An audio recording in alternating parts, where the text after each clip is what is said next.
ഇന്നത്തെ ഇതിൽ പറഞ്ഞ 153-ാമത്തെ പേജാണ് അല്ലേ ഷിബു? ആയിരിക്കും 153 ആരെങ്കിലും നോട്ട് ചെയ്തിട്ടുണ്ടെങ്കിൽ നന്നായി.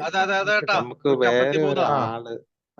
വേറെ ഒരു വ്യക്തി നമ്മളെ എപ്പോഴും അലോസരപ്പെടുത്തുന്നുണ്ട്. 153-ാമത്തെ പേജ് ഇതിന്റെ അകത്ത് പറയുന്ന ഒരു കാര്യം, അയാളെ കുറിച്ച് ചിന്തിക്കുക, അതായത് എന്നിട്ട് അയാളെ കുറിച്ചുള്ള ചിന്ത മാറ്റി വെക്കാനാണ് അല്ലെങ്കിൽ കോപമില്ലാതെ ചിന്തിക്കാം എന്നുള്ള ആ ഒരു ഇപ്പൊ അയാളെ കുറിച്ച് ചിന്തിക്കേണ്ടത്.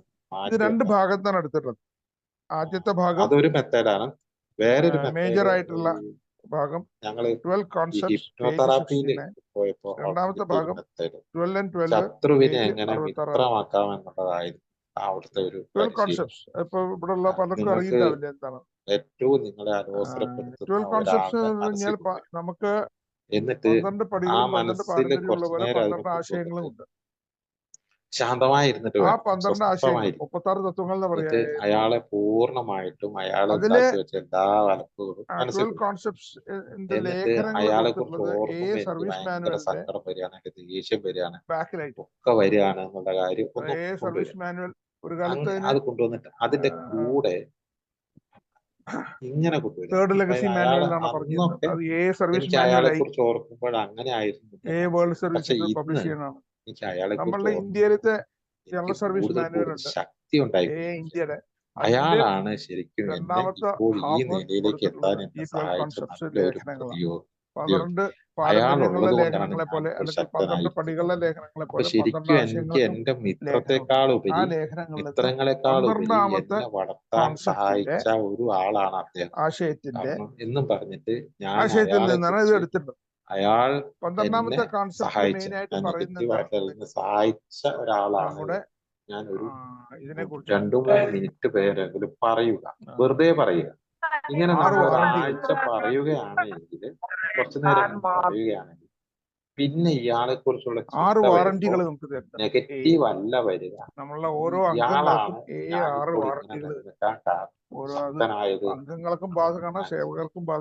അങ്ങനെ നമുക്ക് കഴിഞ്ഞാല് 6 വാറണ്ടിയിലെ 5-ാമത്തെ വാറണ്ടിയുടെ ഭാഗമായിട്ടാണ് അതെന്നാണ് അദ്ദേഹം നല്ലൊരു തെറാപ്പിയായിട്ട് എനിക്ക് തോന്നി. ഞാനും അത് ചെയ്തു നോക്കി. അത് നല്ല വിജയം. വാറണ്ടി 5 മാത്രം ഞാൻ വായിക്കാം. ആലോചിക്കുമ്പോഴേ അസ്വസ്ഥരായ അവരിപ്പോ അസ്വസ്ഥ ഉണ്ടാക്കുന്നില്ല. കാരണം അയാളാണല്ലോ നമ്മളെ ശക്തനാക്കിയത്. അതേപോലെ കോൺഫറൻസിന്റെയോ അല്ലെങ്കിൽ ഏതൊരു തീരുമാനം ഞാൻ ഇപ്പൊ എത്തി നിൽക്കുന്ന ഈ അവസ്ഥയില് എന്നെ സഹായിച്ചത് എന്റെ പോസിറ്റീവ് അനുഭവങ്ങളല്ല, അല്ലെങ്കിൽ ഒരു എന്നെ പൊതുവായിട്ടുള്ള വിവാദം സൃഷ്ടിക്കുന്ന രീതിയിലുള്ളതോ ആയിരിക്കും. എനിക്കുണ്ടായ നഷ്ടങ്ങളും എനിക്കുണ്ടായ കഷ്ടപ്പാടുകളുമാണ് എന്നെ ഈ നിലയിലേക്ക് എത്തിക്കാൻ സഹായിച്ചത്. എല്ലാം നല്ലത് കൊണ്ടല്ല. ഞാൻ കുറേ മോശക്കാരുണ്ട്. നല്ലത് കിട്ടിയതിനേക്കാൾ കൂടുതൽ എന്നെ സഹായിച്ചിട്ടുള്ളത് ഏതൊരു ആ കടമ്പകൾ. ആ മോശം അനുഭവം വന്നപ്പോ വലിയൊരു കടമ്പയായിരുന്നു. ആ കടമ്പ ഞാൻ കടന്നത് കൊണ്ടാണ് ഞാൻ വളർന്നത്. ഇതൊന്നും വായിക്കാത്തതും ഇപ്പൊ ഇങ്ങനെ ആശയങ്ങളുണ്ടെന്ന് അറിയാത്തതായിട്ടുള്ള ആൾക്കാർ, ചില ആൾക്കാർ വേറെ ചില ഇത് നമുക്ക് സേവകർക്കുള്ള ഒരു വാറന്റിയാണ്. ഈ ഒരു സേവകരുടെ പിന്നാലെ കേസ് കൊടുക്കാൻ പോണ കാണാം, പ്രാക്ടീസ് ചെയ്ത് അല്ലെങ്കിൽ വേറെ എന്തെങ്കിലുമൊക്കെ ഓട്ടോമാറ്റിക് ആയിട്ട് നമ്മുടെ മനസ്സ്, ബോധ മനസ്സ് അങ്ങനെയൊക്കെ നമ്മൾ അയാളെ കുറിച്ച് ഓർക്കുമ്പോൾ അതൊന്നും ശരിക്കും തത്വങ്ങൾക്കനുസരിച്ചുള്ള കാര്യങ്ങളല്ല. അയാളപ്പോ ഉള്ളത് കൊണ്ടാണല്ലോ പുറത്തുള്ള വിഷയങ്ങളിൽ ഇടപെടാത്തത് പോലെ അത്രയും എന്നെ ചീത്ത പറഞ്ഞ ആളുള്ളത് കൊണ്ടാണ് ഉള്ളിൽ തന്നെയാണ് നമ്മൾ അതെല്ലാം സോൾവ് ജീവിക്കാൻ പറ്റുന്നത് എന്ന്. അപ്പൊ അതൊരു പബ്ലിക് കോൺട്രവേഴ്സിയിലേക്ക് കൊണ്ടുപോകാറില്ല. ചില ആൾക്കാർ ഇവിടെ പത്രസമ്മേളനം നമുക്കത് മാറ്റിയെടുക്കാൻ പറ്റും. അങ്ങനെ രണ്ട് കാര്യമാണ് നടക്കുന്നത്. ഒന്ന്, നമുക്ക് ഇതൊക്കെ ഒരു എന്താ പറയാ ഉന്മേഷവും ഒന്നും അറിയാത്തവര് പ്രവർത്തിക്കുന്ന ശത്രുക്കളും അവർക്കൊന്നും അറിയാനുള്ള അവരെ മിത്രങ്ങളാവുമല്ല. എല്ലാ ശത്രുക്കളോടും നമുക്ക് നമ്മളെ സഹായിച്ച ആളെന്ന നിലയിൽ നമുക്ക് കണക്കാക്കാം. ഇതൊക്കെ നമ്മുടെ യൂണിറ്റിനെ ബാധിക്കണം. അപ്പൊ ഇവിടെ നമുക്ക് കോപമില്ലാതെ എന്നുള്ളതിനെ കുറിച്ചാണ്. അതായത് നമ്മളൊരാളെ ശിക്ഷിക്കാൻ പറ്റില്ല എന്ന് പറഞ്ഞാൽ നമ്മൾക്ക് ഒരു വാറണ്ടി നമുക്ക് ശിക്ഷിക്കാൻ അവകാശമില്ല. അതിന്റെ അർത്ഥം നമുക്ക് കോപമില്ലാതെ വേണം കാര്യങ്ങൾ നടത്താനായിട്ട്. സേവനത്തിലായാലും ഏതർത്ഥമായാലും ഇത് വ്യക്തി ജീവിതത്തിൽ നമ്മൾ പകർത്തുകയാണെന്നുണ്ടെങ്കിൽ നമുക്ക് ഏറ്റവും വലിയ സമാധാനം. സ്പിരിച്വൽ ലൈഫിൽ വലിയൊരു നല്ല ഒരു തലത്തിൽ എത്തിയവർക്ക് മാത്രമേ അങ്ങനെ ചെയ്യാനും പറ്റൂ. എല്ലാത്തിനെയും ആക്സെപ്റ്റ് ചെയ്തിട്ട് കോപമില്ലാതെ ചെയ്യണം. നോക്കാം എന്താ അതിൽ പറയുന്നത്. അപ്പൊ ഞാൻ ഇത് കുറച്ച് സാധാരണ ഇതിലുള്ള കൊടുത്തതിൽ നിന്ന് പലതൊന്നും BLWനെ പറഞ്ഞിട്ടുണ്ട്, പലതും എഡിറ്റഡ് ആണ്. അതുകൊണ്ട് ഞാൻ എന്ത് ചെയ്യുന്നു, ഞാൻ നമ്മളുടെ ആസ് ബിൽ സിസ്റ്റത്തിന് കൊടുത്ത ഭാഗങ്ങൾ വായിക്കാം. കാരണം ആദ്യത്തേതിൽ തന്നെ വ്യത്യാസമുണ്ട്. ഇതിൽ സപ്പോസ് എ ഫോൾസ് അണ്ടർ മറ്റേ കോൺസെപ്റ്റിൽ പറയുന്നത് നമുക്ക് ലെറ്റ് സപ്പോസ് സാറില്ല, ചെറിയൊരു മാറ്റം വരും. അപ്പൊ അതുപോലത്തെ ചില എഡിറ്റിംഗ് ഇതൊക്കെ ചെയ്തിട്ടുണ്ട്. 69 എന്നുള്ള പേജ് നമ്പറാണ് ഇതിൽ 12 കോൺസെപ്റ്റ്സ് കൊടുത്തിട്ടുള്ളത്. എൻ്റെ കയ്യിലുള്ള ബുക്കിൽ 70-ലാണ്. എൻ്റെ കയ്യിലുള്ള കോപ്പി എന്ന് പറഞ്ഞാൽ സർവീസ് മാനുവൽ ഏത് വർഷത്തെയാണ്, 2006-2007 എഡിഷൻ. എൻ്റെ മറ്റേതും ഉണ്ടായിരുന്നു, 18-19 എഡിഷൻ ഉണ്ടായിരുന്നു. അതെല്ലാം ഞാൻ കയ്യിൽ വെച്ചില്ല, പഴയത്. ഏതായാലും വിരോധമില്ല, അതൊക്കെ വളരെ പഴയ കാര്യം. നോക്കാം. Suppose A falls under sharp public attack or heavy ridicule having little or no justification in fact. അതായത് ഒരു കാര്യവും ഇല്ലാതെ യാതൊരു രീതിയിൽ ന്യായീകരിക്കാൻ പറ്റാണ്ട് എയെ ചിലപ്പോൾ പെട്ടുപോവുകയാണെങ്കിൽ എന്തില്, അണ്ടർ ഷാർപ്പ് പബ്ലിക് അറ്റാക്കും അതേപോലെ ഓർ ഹെവി റിഡിക്യൂൾ കളിയാക്കപ്പെടൽ, അങ്ങനെ പെട്ടുപോകണമെന്നുണ്ടെങ്കിൽ അങ്ങനെ പെട്ടുപോകുന്നു നമ്മൾ വിചാരിക്കാം. Suppose a false under sharp public attack or heavy ridicule having little or no justification in fact. യഥാർത്ഥത്തിൽ ഒരു ഇതുമില്ല, അതിനൊരു കാര്യമില്ല, കാരണമില്ല. അങ്ങനെ എന്തെങ്കിലും ഒരു അവസ്ഥയിൽ എ പെട്ടുപോകുന്നു എന്ന് വിചാരിക്കാം. അവർ best defence in these situations would be no defence whatever. അപ്പൊ എയുടെ ആ സമയത്തുള്ള ഒരു ഏറ്റവും വലിയ ഡിഫൻസ് എന്തായിരിക്കും? നോ ഡിഫൻസ്, നമ്മൾ ഡിഫെൻഡ് ചെയ്യാൻ പോകുന്നില്ല. Namely complete silence at the public level. Public ലെവലിൽ തീർച്ചയായും നമ്മൾ ടോട്ടലി നിശബ്ദരായി. അതുകൊണ്ടാണ് നമ്മൾ വിവാദ വിഷയങ്ങളിലൊന്നും പെടുന്നില്ല എന്നുള്ള നമ്മളുടെ പാരമ്പര്യം തന്നെ. പബ്ലിക് കോൺട്രവേഴ്സിയിലൊന്നും നമ്മൾ, അഥവാ എയെ കുറിച്ച് ആരെങ്കിലും കളിയാക്കുകയാണെങ്കിലോ അല്ലെങ്കിൽ വേറെ രീതിയിൽ എന്താ പറയാ വിവാദങ്ങളിൽ പെടുകയാണെങ്കിൽ എയെ മിണ്ടാതിരിക്കും. അഭിപ്രായം പറയുന്നില്ല, ന്യായീകരിക്കാൻ പോകുന്നില്ല. ഇത് വലിയൊരു ക്ഷമയുടെ വലിയൊരു ഇതാണ്. ഒരു ഉദാഹരണം ഞാൻ പറയാം. റേഷണൽ റിക്കവറി എന്ന് പറഞ്ഞൊരു കാര്യത്തിനെ കുറിച്ച് ഞാൻ വായിച്ചിട്ടുണ്ട്.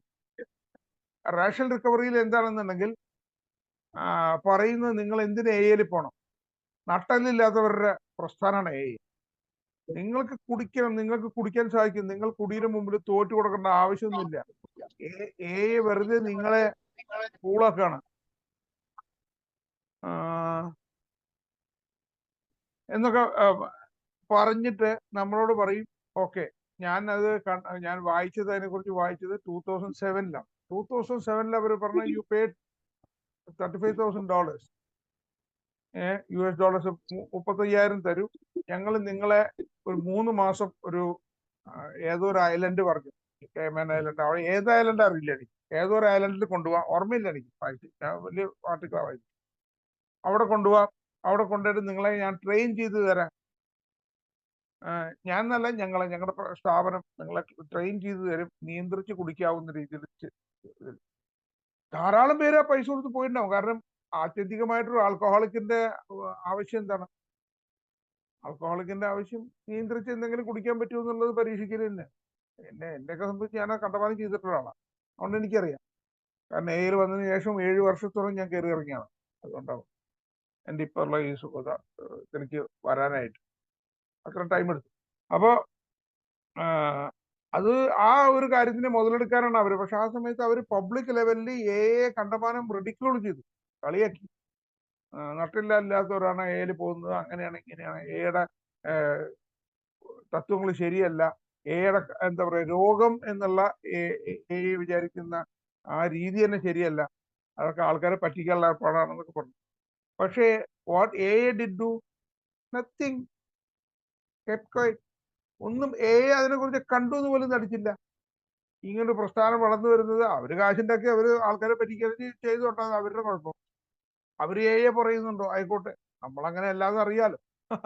അങ്ങനെ അല്ലാതെ ഉറപ്പുണ്ടെന്നുണ്ടെ പിന്നെ എന്തിനായാലും മറുപടി പറയുമ്പോൾ അങ്ങനെ നിന്നതാണ് ഞാനിപ്പോ എന്റെ അറിവിലുള്ള ഒരു കാര്യം. ഇതുപോലൊക്കെ ധാരാളം അനുഭവങ്ങൾ ഉണ്ടായിട്ടുണ്ടാവും. ഇനി if in good humor we let unreasonable critics alone, they are apt to subside the more quickly. നമ്മൾ അങ്ങനെ ഒരു നല്ല ഒരു രീതിയിൽ അതിന് കാണുമ്പോൾ നമ്മൾ എന്താ ചെയ്യണമെന്നുണ്ടെങ്കിൽ എന്തുകൊണ്ടാണ് നമ്മൾ ഉണ്ടായിരിക്കണം, അങ്ങനെ ഉണ്ടല്ലോ, എന്തുകൊണ്ടാണ് ഉണ്ടായിരിക്കണം, ഭയപ്പെട്ടിട്ടാണ് അല്ല, അത് നല്ല രീതിയിൽ കാണുമ്പോൾ എന്താണെന്നുണ്ടെങ്കിൽ കുറച്ചു കാലം കഴിഞ്ഞാൽ അങ്ങനത്തെ ഇതൊക്കെ തന്നെ നിലച്ചു പോകും, നിന്നു പോകും. അത് കാരണം പിന്നെയോ, if their attacks persist and it is plain that they are misinformed, it may be wise to communicate with them privately in a temperate and informative way. ഇനിയിപ്പോ ചിലപ്പോ അവർ ഇത് വെറും ഒരു കളിയാക്കലാണ്, അവരൊരു പോസിറ്റീവ് വേയില് നമ്മൾ അതിനെ എടുക്കണതിനെ താനെ നിലച്ചു പോകും. ചിലപ്പോ അങ്ങനെ ആയിരിക്കില്ല, അവർ അത് തന്നെ തുറന്നുകൊണ്ടിരിക്കുകയാണെന്നുണ്ടെങ്കിൽ അവർ തെറ്റിദ്ധരിക്കപ്പെട്ടതായിരിക്കും. അങ്ങനെയാണെങ്കിൽ നമ്മൾ എന്ത് ചെയ്യും, അവരെ പ്രൈവറ്റായിട്ട് അവരോട് നമ്മൾ കമ്മ്യൂണിക്കേറ്റ് ചെയ്യും. എന്നിട്ട് അവരുടെ തെറ്റിദ്ധാരണ തീർക്കാനുള്ള ശ്രമങ്ങൾ നടത്തും. ഇതാണ് എയുടെ രീതി. അവര് കറക്റ്റ് ആയിട്ടുള്ള ഇൻഫർമേഷൻ പാസ് ചെയ്തിട്ട് തെറ്റിദ്ധാരണ തീർക്കാറുണ്ട്. അപ്പൊ ഞാൻ ഇതിനൊക്കെ ഉള്ള ഒരു വലിയൊരു ഇതാണ്. ഇതുപോലുള്ള സംഭവം കുറെ സൈക്കാട്രിസ്റ്റുകൾ ചിലരുടെ ഇതിലൊക്കെ കണ്ടിട്ടുണ്ട്. ഞാൻ എൻ്റെ അനുഭവത്തിലാണ് ഞാൻ പറഞ്ഞത്. എൻ്റെ അനുഭവത്തിൽ എന്നെ ചികിത്സിച്ചിരുന്ന ഒരു സൈക്കാട്രിസ്റ്റുമാരില് ഒരു സൈക്കാട്രിസ്റ്റ്, അദ്ദേഹം മിസ്ഇൻഫോംഡ് ആയിരുന്നു. അദ്ദേഹം എന്നോട് പറഞ്ഞതാണ്, എക്കാർ മുഴുവൻ കള്ളന്മാരാണ്, അവരെന്ത് ചെയ്യും എന്നുണ്ടെങ്കിൽ. അപ്പൊ അന്നൊക്കെ അവിടേക്ക് സൺഡേ മീറ്റിങ്ങിനാണ് ആൾക്കാർ അധികം പോകുക, ബാക്കി ജോലിക്കാരെ പോകും. അപ്പോൾ എല്ലാ ദിവസവും അവർ സാറ്റർഡേയും കുടിക്കും. എന്നിട്ട് സൺഡേ മീറ്റിങ്ങിന് വന്നിട്ട് പറയും, ഇന്ന് ഞാൻ കുടിച്ചിട്ടില്ല. അപ്പൊ ആൾക്കാരൊക്കെ ഹായ് എന്ന് പറയുമ്പോൾ ഓ ശരി, പിറ്റേ ദിവസം പോയിട്ട് ആദ്യം കുടിക്കും. ഇങ്ങനെയൊക്കെ പറഞ്ഞൊരു ഒരു എന്താ പറയാ സൈക്കാട്രിസ്റ്റ് ഉണ്ടായിരുന്നു. ഞാൻ ആ സൈക്കാട്രിസ്റ്റായിട്ട് ഞാൻ വളരെയധികം ഹോട്ടോക്കൊക്കെ ഉണ്ടായി. കാരണം കുറിച്ച് ആൾ പറഞ്ഞു കേട്ടപ്പോൾ എനിക്ക് സഹിച്ചില്ല. അന്നത്തെ കാലത്ത് എനിക്കൊരു പക്വതയില്ല, എനിക്കിതൊന്നും അറിയില്ല. ഞാൻ എങ്ങനെയൊക്കെ ഇത് ആക്സെപ്റ്റ് ചെയ്ത് കഴിഞ്ഞിട്ട് തൽക്കാലം കൂടി നിർത്താനുള്ള മാർഗമായിട്ട് കണ്ട ഒരു കാര്യമായിരുന്നു അയാൾ തള്ളി പറഞ്ഞപ്പോൾ എനിക്കൊട്ടും സഹിച്ചില്ല. ഞാൻ അയാളായിട്ട് വളരെയധികം മോശമായ രീതിയിലൊക്കെ സംസാരിച്ചു. അഹങ്കാരത്തിന്റെ രീതിയിൽ, മോശമായ രീതിയല്ല, അഹങ്കാരത്തിന്റെ രീതിയിൽ സംസാരിച്ചു. വളരെയധികം ആർഗ്യുമെന്റേറ്റീവായി. അത് പൊതുവെ ആൽക്കഹോളിക്സ് ഒക്കെ തർക്കിക്കാൻ മിടുക്കരാണെന്ന് കേട്ടിട്ടുള്ളത്. എന്തായാലും ഞാൻ അതിൽ പെട്ടു. എന്തായാലും ബാക്കിയുള്ളവരുടെ കാര്യം എനിക്കറിയില്ല. ഞാൻ നല്ല തർക്കശാസ്ത്രക്കാരനായിരുന്നു ആ കാലത്ത്. പിന്നെ അങ്ങനെ, പക്ഷെ അതിന് പകരമായിട്ട് നമ്മൾ എന്താ ചെയ്യുന്നുണ്ട്, അങ്ങനെ അവർ മിസ്ഇൻഫോംഡ് ആണെങ്കിൽ അവരെ പ്രൈവറ്റ് ആയിട്ട് അവരെ സമീപിച്ചിട്ട് അവർക്ക് അവരുടെ ആ തെറ്റിദ്ധാരണകൾ മാറ്റി കൊടുക്കാവുന്ന രീതിയിലുള്ള ഇൻഫർമേഷൻ കൊടുക്കും. അതാണ് ചെയ്യുന്നത്. പിന്നെ if however a given criticism of AA is partly or wholly justified, it may be well to acknowledge this privately to the critics together with our thanks. ഇനി വേറൊരു കണ്ടീഷൻ വരാം. അവർക്ക് പറയുന്നതിൽ ചിലപ്പോൾ എന്തെങ്കിലുമൊക്കെ അർദ്ധസത്യങ്ങളോ സത്യങ്ങളോ ഒക്കെ ഉണ്ടാവാം. നമ്മളുടെ ചില പോരായ്മകളായിരിക്കാം അവർ ചൂണ്ടിക്കാണിക്കും. അങ്ങനെയാണെങ്കിലും അവരെ പ്രൈവറ്റ്ലി നമ്മൾ അവരെ സമീപിച്ചിട്ട് ഞങ്ങളെ തിരുത്താനുള്ള ശ്രമങ്ങൾ നടത്താം എന്നുള്ള രീതിയിൽ ഒരു അഷുറൻസ് കൊടുക്കുകയും, അല്ലെങ്കിൽ ഞങ്ങൾ അതിനെ പരിശോധിക്കാം, ഞങ്ങളുടെ കയ്യിൽ ഉണ്ടോ എന്നുള്ള എന്തെങ്കിലും തെറ്റുകളുണ്ടോ എന്നുള്ള രീതിയിൽ പരിശോധിക്കാം എന്നുള്ള ഒരു ഭാവത്തില് എന്ത് ചെയ്യും, അവരോട് നന്ദി പറയും. അത് ചൂണ്ടിക്കാണിച്ചത്. ഇതാണ് ഏതൊരു രീതിയെ കുറിച്ചാണ് പറയുന്നത്. But under no conditions should we exhibit anger or any punitive intent. എന്ത് കണ്ടീഷനിലായി കഴിഞ്ഞാലും നമ്മൾ ഒരിക്കലും നമ്മളുടെ കോപം പ്രകടിപ്പിക്കുകയോ അല്ലെങ്കിൽ അവരെ ഒന്ന് തോൽപ്പിച്ച് കളയാം, അവരെ ഏതെങ്കിലും രീതിയിൽ ശിക്ഷിച്ചു കളയാമെന്ന രീതിയിൽ പെരുമാറുകയോ ചെയ്യില്ല എന്നാണ് ഇതിൽ പറയുന്നത്. ഒരു മിനിറ്റ്, എനിക്ക് കുറച്ച് ചായ, ഞാൻ 2 സിപ്പ് ചായ കൊടുത്തു.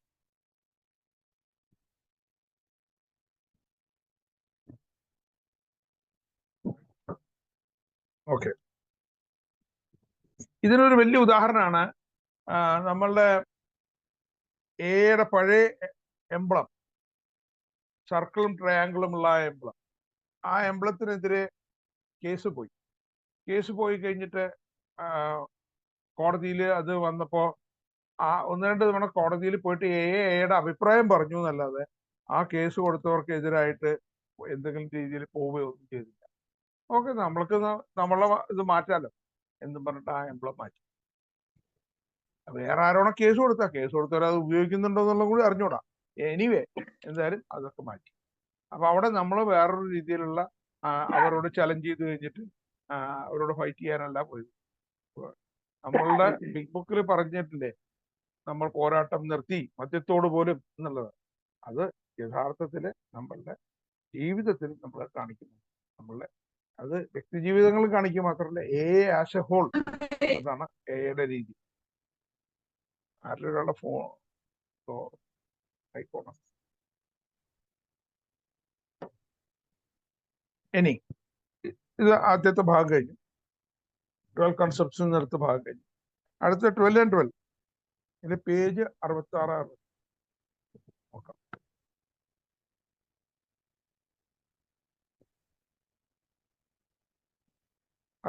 ഇതിൽ 67ാമത്തെ പേജാണ്, ഫസ്റ്റ് പാരഗ്രാഫ്. മലയാളം റൗണ്ട് മലയാളത്തിൽ തന്നെ വായിക്കും. ഞാൻ ശരിയാണെന്ന തോന്നലിൽ നിന്ന് ഉടലെടുക്കുന്ന ദേഷ്യവും വളരെ ആസ്വാദ്യകരമാണ്. കോപത്തിനെ കുറിച്ചാണ് പറഞ്ഞത്. അതായത് അവനവൻ ശരിയാണ്, എനിക്ക് റൈറ്റ് ഉണ്ട്, എന്താ പറയുക, ന്യായീകരിക്കത്തക്ക രീതിയിലുള്ള ദേഷ്യം കോപം എനിക്ക് ആവാം എന്നുള്ള തോന്നൽ വരികയാണെങ്കിൽ,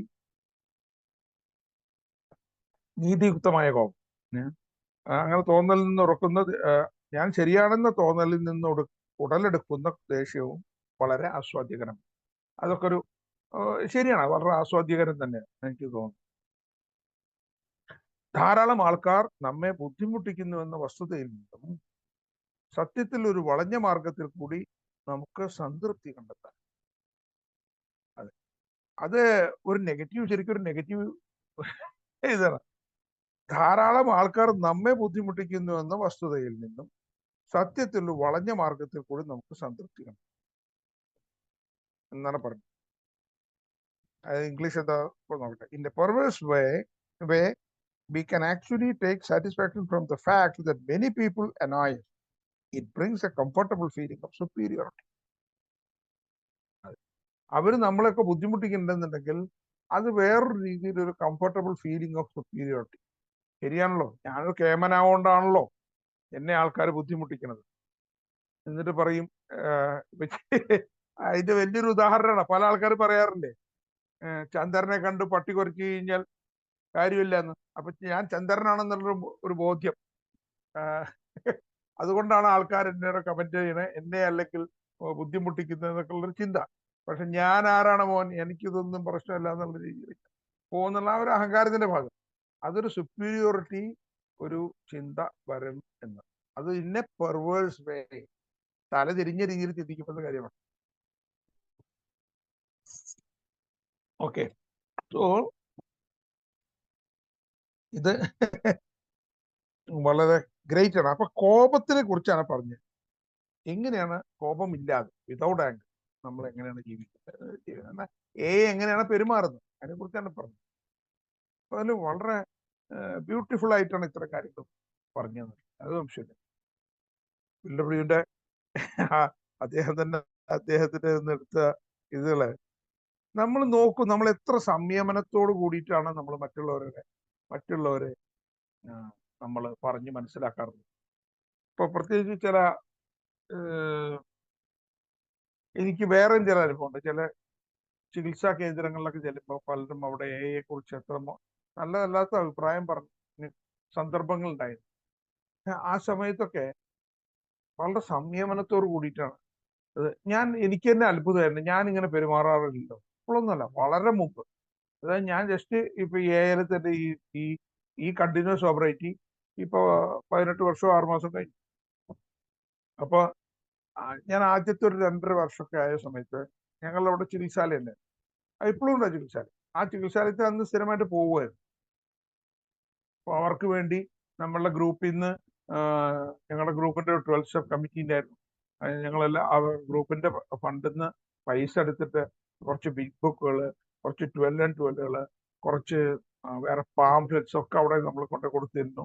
നമ്മൾ 2 ആഴ്ച കൂടുമ്പോൾ അവിടെ ഈ ബ്രിഡ്ജിങ് ദ ഗ്യാപ്പ് എന്നുള്ള നിലയ്ക്ക്, അതായത് നമ്മൾ ഈ സന്ദേശം ഏത് സന്ദേശം കൊടുക്കും എന്നുള്ള നിലയ്ക്ക് നമ്മൾ പോവാറുണ്ട്. ഒരു തവണ ചെന്ന് കഴിഞ്ഞപ്പോ അവിടെ നമ്മൾ കൊടുത്ത ഒരു ബുക്കും ഒന്നും കണ്ടില്ല. വിചാരിച്ചു അവരെ വല്ല അലമാറി പൂട്ടി വെച്ചായിരുന്നു. വേറൊരു തവണ ചെന്നപ്പോ അത് മുഴുവൻ ഒരു പുസ്തകം വലിച്ചു കീറിയിട്ട് പേജുകൾ അവിടെ ഇവിടെ ഒക്കെ പറന്ന് നടക്കണ പോലെ. സത്യം പറഞ്ഞ ഞങ്ങൾ 2 പേരാണെന്ന് പോയത്. ഞങ്ങൾക്ക് 2 പേർക്കും ഭയങ്കര ദുഃഖം വന്നു. ആ ചികിത്സാലയത്തിലത്തെ സ്റ്റാഫ് ഒരു ഉത്തരവാദിത്വം ഇല്ലാണ്ടാണല്ലോ ഇങ്ങനെ ചെയ്യുന്നത്. പക്ഷേ ആ സമയത്ത് എവിടെ നിന്നാണെന്ന് അറിയില്ല വിവേകം വന്ന്. ഇത് വായിച്ചിട്ടൊന്നല്ല അന്നത്തെ കാലം. പക്ഷെ എവിടെ നിന്ന് അറിയില്ല വിവേകം വന്ന് ആ സ്റ്റാഫിനെ അവരെ സ്റ്റാഫ് എന്ന് പറഞ്ഞാൽ സിസ്റ്റേഴ്സാണ്. അവരെ വിളിച്ചിട്ട് അവരോട്, സിസ്റ്റേഴ്സ് അല്ലാത്ത സ്റ്റാഫും ഉണ്ട് അവിടെ, സിസ്റ്ററെ വിളിച്ചിട്ട് പറഞ്ഞു. 2 സിസ്റ്റേഴ്സ് ഉണ്ടായിരുന്നു. അത് സിസ്റ്റേഴ്സ്, ഇത് ഞങ്ങളെ നെഞ്ചത്ത് കുത്തണ പോലെയാണ്. നമ്മുടെ പുസ്തകത്തിന്റെ പേജൊക്കെ അവിടെ ഇവിടെ കീറിയിട്ട് പറന്ന് നടക്കുന്നുണ്ട് എന്നൊക്കെ പറഞ്ഞ് അവരോട് നമ്മളുടെ ഒരു വിഷമമൊക്കെ വളരെ ടെമ്പറേറ്റ് വേയിൽ ഇതിൽ പറഞ്ഞ അതാണ്. ആ ഒരു നമ്മളെ എന്താ പറയുക, ആ സംയമനത്തോടു കൂടി വളരെ ശാന്തമായിട്ട് കാര്യങ്ങൾ പറഞ്ഞ് മനസ്സിലാക്കി. പിന്നീട് ഒരിക്കലും അങ്ങനത്തെ സംഭവം അവിടെ കണ്ടിട്ടില്ല. അപ്പോൾ ചിലപ്പോൾ നമുക്ക് അവരോട് പറയേണ്ടി വരും ചില കാര്യങ്ങൾ, പ്രവർത്തനങ്ങൾ. ചില പലരും ഒന്നും വേണം വെച്ചിട്ട് ചെയ്തായിരിക്കില്ല. അത് അവിടെയുള്ള രോഗികൾ അഡ്മിറ്റ് ആയവരായെങ്കിലും തന്നെ ഉത്തരവാദിത്തപരമായിട്ട് ചെയ്തതായിരിക്കാം, അറിയില്ല എന്താണ്. പക്ഷെ അങ്ങനെയൊക്കെ സംഭവിച്ചു. അപ്പൊ ഞാൻ പറഞ്ഞത് അപ്പൊ അവിടെ നേരെ മറിച്ച് എന്റെയോ അല്ലെങ്കിൽ എന്റെ കൂടെ വന്ന ആൽക്കഹോളിക്കിന്റെയോ പഴയ സ്വഭാവങ്ങളനുസരിച്ചാണെങ്കിൽ ഞങ്ങൾ എന്തൊക്കെ അവിടെ പ്രശ്നം ഉണ്ടാക്കിയിട്ടുണ്ടാവും.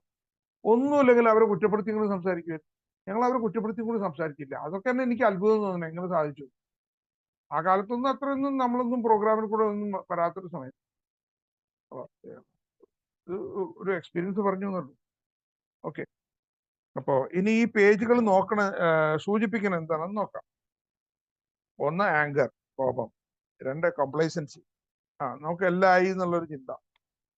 3 കോൺട്രവേഴ്സി, അതായത് വിവാദപരമായ കാര്യം. ഇതിനെ കുറിച്ചൊക്കെയാണ് ഇത് സൂചിപ്പിക്കുന്നത്. ഇനി ഇതിൽ എന്തെങ്കിലും ആരെങ്കിലും പറയാനുണ്ടോ അതോ തുടരണോ?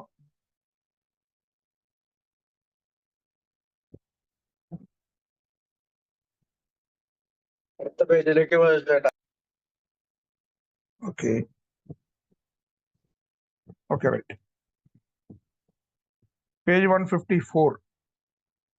Page 154 relapses and the group. നമുക്ക് വരുന്ന റിലാപ്സുകൾ അതും ഗ്രൂപ്പുമായിട്ടുള്ള ബന്ധം എന്നായിരിക്കണം ഹെഡിങ് ആണ്. നോക്കാം എവിടെയൊക്കെയാണ് എന്തൊക്കെയാണ്. റിലാപ്സസ് എന്ന് പറഞ്ഞാൽ പുനർപതനങ്ങളും and the group hyphen and hyphen അല്ല, അതിന് വേറൊരു പറയും.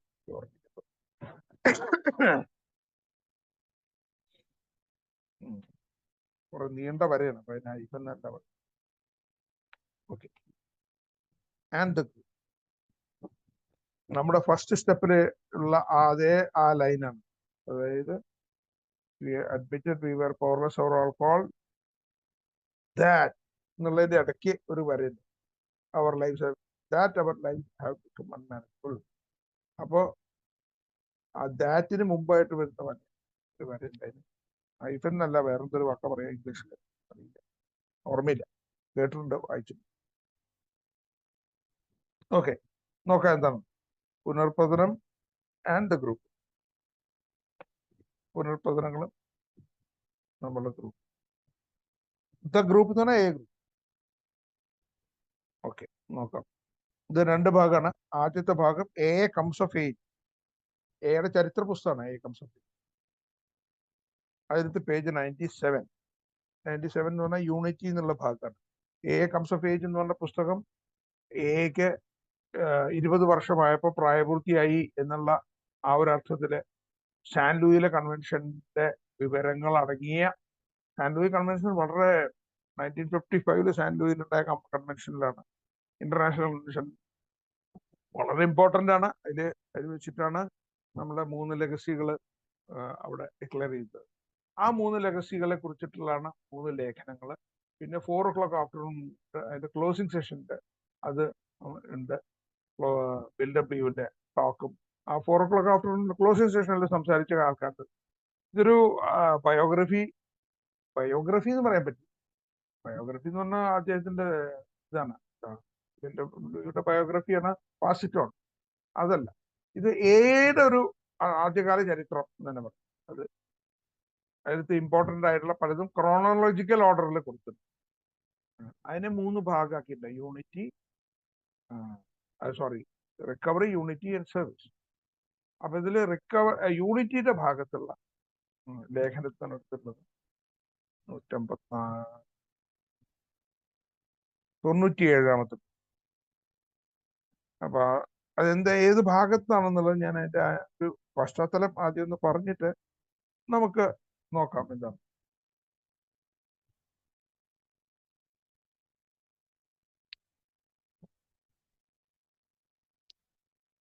Uh, 12 traditions of Alcoholics Anonymous symbolize the sacrificial character of our life together, and they are the greatest force for unity that we know.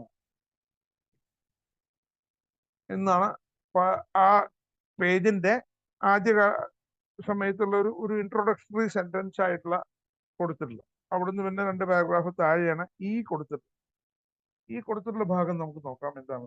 ലാപ്സസിനെയും ഗ്രൂപ്പിനെയും കുറിച്ചാണല്ലോ പറഞ്ഞത്, ബന്ധപ്പെടുത്തിയാണ് പറഞ്ഞത്. An early fear was that of slips and relapses. ആദ്യകാലത്തെ എയുടെ ഒരു ഭയം എന്തായിരുന്നു? ആൾക്കാർക്ക് വരുന്ന, അംഗങ്ങൾക്ക് വരുന്ന സ്ലിപ്പുകളും അല്ലെങ്കിൽ വീണ്ടും റിലാപ്സസ്. At first, nearly every alcoholic we approached began to slip. അതെ, ആദ്യമൊക്കെ എന്തായിരുന്നു ഉണ്ടെങ്കിൽ നമ്മൾ സമീപിച്ചിരുന്ന ഓരോ ആൽക്കഹോളിക്കും അവര് ഇടയ്ക്കൊന്ന് ഒരു സ്ലിപ്പാവും, അല്ലെങ്കിൽ ആ സ്ലിപ്പിന് ശേഷം ചിലരൊക്കെ ആ റിലാപ്സസ് വരും, വീണ്ടും ആ രോഗാവസ്ഥ കയറി വരും. If indeed he sobered up at all. അയാള് ഒന്ന് ഒരു വിധം ഒരു രീതിയിൽ അയാളെ ലഹരിമുക്തത്തിൽ എത്തിയിട്ടുണ്ടെങ്കിൽ കൂടി അയാൾ പിന്നെ ഇങ്ങനെ വന്നിട്ടുണ്ടാവും. ആ ലഹരിമുക്തമായ അവസ്ഥയിൽ നിന്ന് കൂടി ഇങ്ങനെയൊക്കെ സംഭവിച്ചിട്ടുണ്ടാവും, സ്ലിപ്പും റിലാപ്സും. Others would stay dry. അപ്പോൾ ചില ആൾക്കാരുടെ ആ ഉടനെ തന്നെ സംഭവിക്കുന്നു. Others would stay dry 6 months or maybe a year and then take a skid. വേറെ കുറച്ച് ചില ആൾക്കാർ എങ്ങനെയാണെന്നുണ്ടെങ്കിൽ 6 മാസം 1 കൊല്ലമൊക്കെ കഴിയുമ്പോൾ പിന്നെ അവർ വീണ്ടും പഴയതിലേക്ക് പോകും. This was always a genuine catastrophe. ഇത് എപ്പോഴും ഉണ്ടായിരുന്ന വലിയൊരു ദുരന്തമായിരുന്നു. We would all look at each other and say, who next? അന്ന് അതായിരുന്നു ആദ്യകാലത്തെ. ഇനി അടുത്തത് ആരാണ്? കാരണം പ്രോഗ്രാം ഇതൊന്നും വന്നിട്ടില്ല ആദ്യകാലത്ത്. ബിൽഡബ്ല്യു ഈ എന്താ പറയാ, പിന്നീടാണല്ലോ 38-ലല്ലേ 35 മുതലുള്ള ആ 3 കൊല്ലക്കാലമൊക്കെ വളരെ അതിന്റെ ആദ്യ ശൈശവ ദശേന. ആ കാലത്തൊന്നുമില്ല. ഈവൻ പ്രോഗ്രാം തന്നെ ഈ സ്റ്റെപ്പുകൾ തന്നെ ഒന്നും വന്നിട്ടില്ലല്ലോ. 12 സ്റ്റെപ്സ് ഒന്നും വന്നിട്ടില്ല. ഒരു 6 സ്റ്റെപ്പിന്റെ ചില തത്വങ്ങളിൽ കൂടെ പോവായിരുന്നു. അങ്ങനത്തെ ഒരു ഇതായിരുന്നു. അപ്പൊ ആ സമയത്ത് ഇതായിരുന്നു പറഞ്ഞിരുന്നത്, ഹൂ നെക്സ്റ്റ്. ഇവരുടെ സംശയം ഇതായിരുന്നു, ഭയവും അതായിരുന്നു. Today those slips are a very serious difficulty. As a group we take them in stride. അതെ, ഇപ്പൊ സ്ലിപ്പുകളൊക്കെ ഒരു എന്താ പറയാ ബുദ്ധിമുട്ടാണ്, വലിയൊരു ബുദ്ധിമുട്ട് തന്നെയാണത്. ഒരു ഗൗരവമേറിയ ബുദ്ധിമുട്ടാണെങ്കിൽ കൂടി as A group we take them in stride. നമ്മളൊരു ഒരു കൂട്ടായ്മ, ഒരു ഗ്രൂപ്പ് എന്നുള്ള നിലയ്ക്ക് അതിനെയൊക്കെ വളരെയധികം എന്താ പറയാ മാറ്റിക്കൊണ്ട് നമ്മൾ അതൊരു സ്വാഭാവികമായിട്ട് കാര്യമാണെന്ന് ആക്സെപ്റ്റ് ചെയ്ത് അതിനെ ഒന്ന് വകഞ്ഞു മാറ്റി നമ്മൾ പോകും. Fear has evaporated. ആ ഉണ്ടായിരുന്ന ഭയം താനേ ബാഷ്പീകരിച്ചു പോയി. Alcohol always ത്രെട്ടൻസ് the individual. Alcohol always ത്രെട്ടൻസ് the individual. നമ്മൾ ഓർമ്മിക്കേണ്ട കാര്യമാണ് എപ്പോഴും. നമ്മളെ ആ ഇൻഡിവിജ്വലിനെ ഏറ്റവും അധികം ഭയപ്പെടുത്തുന്ന സാധനം but we know that it cannot destroy the common welfare. പക്ഷെ ഒരു കാര്യം നമുക്കറിയാം, ആൽക്കഹോൾ ഓരോ വ്യക്തിയെയും ഭയപ്പെടുത്തുന്നുണ്ടെങ്കിൽ കൂടി, അല്ലെങ്കിൽ നശിപ്പിക്കാൻ ഉള്ള ശ്രമം നടത്തുന്നുണ്ടെങ്കിൽ കൂടി, പക്ഷേ നമ്മളുടെ പൊതുവായ നന്മയെ ആൽക്കഹോൾ തകർക്കാൻ പറ്റില്ല എന്നാണ്. ഇതാണ് ആദ്യ ഭാഗം എന്നെടുത്തിട്ടുള്ളത്. ഇനി ഇതിന്റെ അതുകൊണ്ടാണ് ആദ്യം ആ ട്രഡീഷനെ കുറിച്ച് പറയുന്ന ഭാഗങ്ങളിൽ തുടങ്ങുന്നിടത്താണ് ഞാൻ ആദ്യത്തെ ഇതിന്റെ ഒരു ഇൻട്രോഡക്ടറി പശ്ചാത്തലം പറയാമെന്നും പറഞ്ഞിട്ട് ആദ്യത്തെ ആ ഒരു വാചകം വായിച്ച ട്രഡീഷൻ മണ്ണിനെ കുറിച്ച്, കോമൺ വെൽഫെയർ. അപ്പൊ നമ്മള് എങ്ങനെയൊക്കെ കുടിച്ച് നമ്മളൊക്കെ ഓരോരുത്തരും ഇൻഡിവിജ്വൽ എന്നുള്ള നിലയ്ക്ക് കുടിച്ച് നശിക്കുകയാണെങ്കിൽ നമ്മളൊക്കെ ആൽക്കഹോൾ നശിപ്പിക്കും, നമുക്കൊക്കെ അറിയും.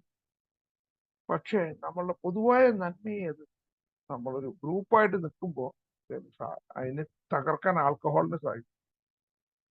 അതിനെ തകർക്കാൻ വേറെ പലതിനും സാധിക്കാം, ആൽക്കഹോളിന് സാധിക്കും.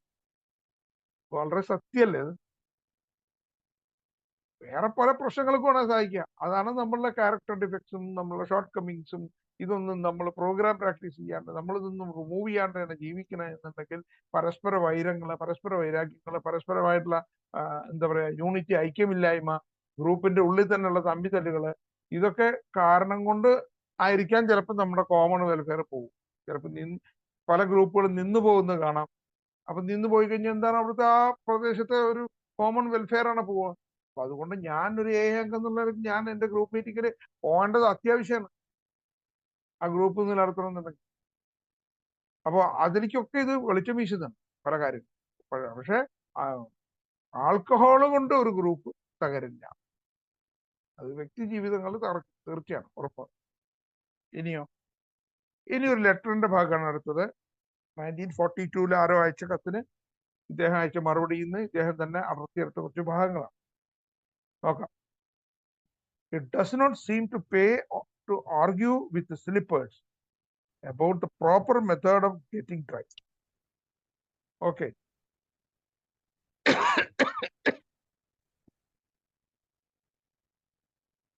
Slippers ആയിട്ടുള്ള does not seem to pay to argue with slippers about the proper method of getting dry.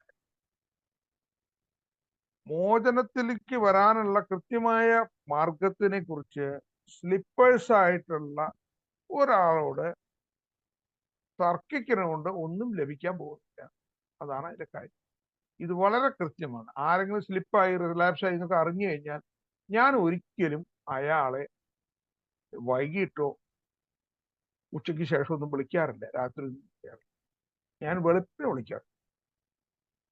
എന്റെ തന്നെ അനുഭവം കൊണ്ടത് എനിക്ക് കിട്ടിയിട്ടുള്ള ഒരു അനുഭവത്തെ കുറിച്ച് പാടാണ്. കാരണം അങ്ങനെ സ്ലിപ്പായി അങ്ങനെ കിടക്കുന്ന ഒരാളെ ഞാൻ ആ സമയത്ത് വിളിച്ചിട്ട് വെറുതെ ആർഗ്യൂ ചെയ്തിട്ട് അയാളോട് ഈ മോചന പദ്ധതിയെ കുറിച്ചൊക്കെ പറഞ്ഞിട്ട് എന്ത് കാര്യം? ഒന്നും തരാൻ പോകുന്നില്ല. ഒരു വസ്തു അയാൾക്കും ഗുണമുണ്ടാവില്ല, നമുക്കും ഗുണമുണ്ടാവില്ല. ഓക്കെ. പിന്നെ after all, why should people who are drinking tell people who are dry how it should be done? After all, why should people who are drinking tell people who are dry how it should be done? Okay. It does not seem to pay to argue with the slippers about the proper method of getting dry. അവരോട് argue ചെയ്യേണ്ട കാര്യമില്ല എന്നാണ് പറഞ്ഞത്. അപ്പൊ അവർ ചിലപ്പോൾ ഇങ്ങോട്ട് ചില suggestions ഒക്കെ പറയും, ഇങ്ങനെ നടന്നാൽ ശരിയാവും. അപ്പോ ഇവിടെ പറയുന്നത് after all why should people who are drinking tell people who are dry how it should be done. അതെ, ഞാൻ സ്ലിപ്പായി നടക്കണ ആളല്ല, ഞാൻ ഡ്രൈ ആയിട്ടുള്ള ആളാണ്. സ്ലിപ്പായി നടക്കുന്ന ആളോട് സംസാരിക്കുമ്പോൾ അയാൾ ചിലപ്പോൾ എന്നെ ഉപദേശിക്കും എങ്ങനെയാണ് ഡ്രൈ ആയിരിക്കുന്നത്. അത് ഞാനെന്തിനു കേൾക്കണം? കാരണം അയാൾ ഓൾറെഡി കുടിച്ചോണ്ട് നടക്കുന്ന ആളാണ്, ഞാൻ ഡ്രൈ ആയിരിക്കുന്ന ആളാണ്. പിന്നെ അയാളിൽ നിന്നും ഞാൻ കേൾക്കണോ ഞാൻ എങ്ങനെ ഡ്രൈ ആയിരിക്കുന്നത്? അപ്പൊ ഇതൊക്കെ ആർഗ്യുമെന്റ് എന്ന് പറഞ്ഞാൽ അങ്ങനെയല്ലോ. കാരണം ആൽക്കഹോളിക്കിന്റെ ആർഗ്യുമെന്റ് എന്ന് പറഞ്ഞു കഴിഞ്ഞാൽ അതിഗംഭീരാണ്, പറയാതിരിക്കവേ. അത്രയും എന്താ പറയുക, സകലവിധ കുരുട്ട് ന്യായങ്ങളും സകലവിധ ബുദ്ധികളും പറഞ്ഞു എന്ന് വരും. ഓക്കെ. ഇനിയോ, just keep the boys along, ask them if they are having fun. Just keep the boys along, ask them if they are having fun. അങ്ങനെ സ്ലിപ്പും ആർഗ്യൂ ചെയ്യേണ്ട കാര്യമില്ല. എന്താണ് നിങ്ങൾക്ക് സുഖമാണോ, അല്ലെങ്കിൽ ഏതെങ്കിലും രീതിയിലുള്ള തമാശ രൂപേണ സംസാരിക്കാം, അത്രേ ഉള്ളൂ. If they are too noisy or troublesome amicably keep out of there. ഇനി അവര് കൂടുതൽ വല്ലാതെ ഇങ്ങോട്ട് പറഞ്ഞ് സംസാരിച്ചിട്ട് നമ്മളെ ഉപദേശിക്കാനും ബഹളം കൂട്ടാനൊക്കെ വരണമെന്നുണ്ടെങ്കിൽ തൽക്കാലം വഴിയിൽ നിന്ന് മാറിക്കോളാം, അത്രേ ഉള്ളൂ. അപ്പോൾ അത് വളരെ ഒരു എന്താ പറയുക, നല്ലൊരു അഡ്വൈസാണ്. ഇത് ആർക്കോ അദ്ദേഹം അയച്ചതാണ്, ലെറ്ററിന്റെ ഭാഗമാണ്. അപ്പൊ ഇവിടെ എന്താ relaxation and the groups and the group. ഇപ്പൊ ഗ്രൂപ്പിന് അല്ലെങ്കിൽ കോമൺ വെൽഫെയറിനെ നശിപ്പിക്കാൻ ഒരിക്കലും മദ്യത്തിന് കഴിയും. ഇനി ഇങ്ങനെ മദ്യപിച്ച് റിലാപ്സ് ആയ ആൾക്കാർ ആരെങ്കിലുമൊക്കെ എന്തെങ്കിലും കാര്യങ്ങളൊക്കെ ആയിട്ട് പറഞ്ഞുകൊണ്ട് വരിക, നമുക്ക് തൽക്കാലം അവരുടെ ഉപദേശത്തിന്റെ യാതൊരു ആവശ്യമില്ല. കാരണം നമ്മൾ ഡ്രൈ ആയിരുന്നു. എന്തുകൊണ്ട് ഈ കുടിച്ചിറങ്ങുന്ന ആളുടെ ഉപദേശം നമ്മൾ കേൾക്കണം ഈ കാര്യത്തിൽ, ഏതില് ഈ ഡ്രൈ ആവുന്നതിന്റെ കാര്യം. അപ്പോ അതില് എന്താണെന്നുണ്ടെങ്കിൽ വല്ലാണ്ടതുണ്ടെങ്കിൽ നമുക്ക് വഴിമാറിപ്പോണം. എന്തായാലും കോമൺ വെൽഫെയറിന് തരില്ല ഗ്രൂപ്പ്സ്. അപ്പൊ ഇതിന്റെ തത്വം എന്താണെന്ന്, യൂണിറ്റിയിൽ ഗ്രൂപ്പായിട്ട് എപ്പോഴും നിൽക്കണം. അവിടെ പല പല പ്രശ്നങ്ങളൊക്കെ ഉണ്ടാവും. കള്ളുടിച്ച് വരുന്നവരുണ്ടാവും, റിലാപ്സ് കഴിഞ്ഞിട്ട് വരുന്നവരുണ്ടാവും, ഇനി ഇതൊന്നും സ്വീകാര്യമല്ലാത്ത ആൾക്കാരുണ്ടാവും. അവരോടൊന്നും തർക്കിക്കാൻ പോകും. ഈ തത്വങ്ങൾ ആരുടെ ഉള്ളിലും അടിച്ചേൽപ്പിക്കേണ്ടതാണ്. അത് അവനവൻ തന്നെ. ഡോക്ടർ ബാബു പറഞ്ഞ പോലെ എന്താണ്, ആഗ്രഹം, ക്ഷമ, ശ്രമം. ആഗ്രഹം എന്നുള്ള അല്ലെങ്കിൽ സന്നദ്ധ, ശ്രമം, ക്ഷമ, ഈ 3 കാര്യങ്ങളുണ്ട്. ആഗ്രഹം ഉണ്ടായാൽ മാത്രം വേറെ സന്നദ്ധനും കൂടി ആവണം. അതുപോലെ ക്ഷമയോടുകൂടി കാത്തു ചെയ്യണം ശ്രമം. ഈ ശ്രമങ്ങളും ഒന്നും ഇല്ലെങ്കിൽ നടക്കില്ല. അപ്പൊ ടിപ്പായ ആൾക്കാർക്ക് പറഞ്ഞ പറ്റും, ആർക്കും കാര്യമില്ല എന്നാണ് പറഞ്ഞത്. ഇനി ഇത് സൂചിപ്പിക്കുന്നത് നോക്കാം എന്തൊക്കെയാണ്. ഒന്ന് ഫിയർ, ഭയത്തെ കുറിച്ചാണ്. 2 സ്ലിപ്സ്, നമ്മൾ സാധാരണ സംഭവിക്കുന്ന സ്ലിപ്പുകളെ കുറിച്ചാണ്. പിന്നെ യൂണിറ്റി, ഐക്യം. ഇതാണ് പറയുന്നത്. ഈ 2 പേജിൽ നിന്ന് എന്തെങ്കിലും ആർക്കെങ്കിലും ഉണ്ടെങ്കിൽ അത് നമുക്ക് ക്ലാരിഫൈ ചെയ്തിട്ട് ഓടിച്ചു പോകാം. അല്ലെ പിന്നെയും പറഞ്ഞ ഇപ്പൊ ഷിബു പറഞ്ഞതനുസരിച്ച്, കാരണം കഴിഞ്ഞ ആഴ്ച പറ്റിയിട്ടില്ല, അടുത്ത ആഴ്ചത്തെ കാര്യം എന്റെ കാര്യം അറിയില്ല. ഞാൻ യാത്രയിലൊക്കെ ഉണ്ടാവായിരിക്കും, നോട്ട് ഷുവർ.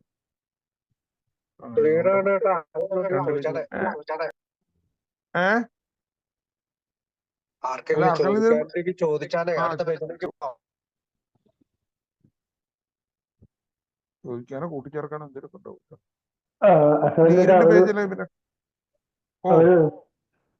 ഇപ്പൊ പറഞ്ഞ സബ്ജക്ട് നമ്മള് നമ്മുടെ എയുടെ ചിഹ്നത്തെ കുറിച്ച് പറഞ്ഞല്ലോ. നമ്മളത് കോടതിയിൽ പോയി നമുക്ക്, പക്ഷെ നമ്മളിപ്പോ വേറെ ചിഹ്നം ഉപയോഗിക്കുന്നുണ്ടോ അതോ ആ ചിഹ്നം തന്നെ തുടർന്നു പോവുകയാണോ? എന്താണ് ഇപ്പോഴത്തെ അവസ്ഥ എന്ന് പറയാമോ?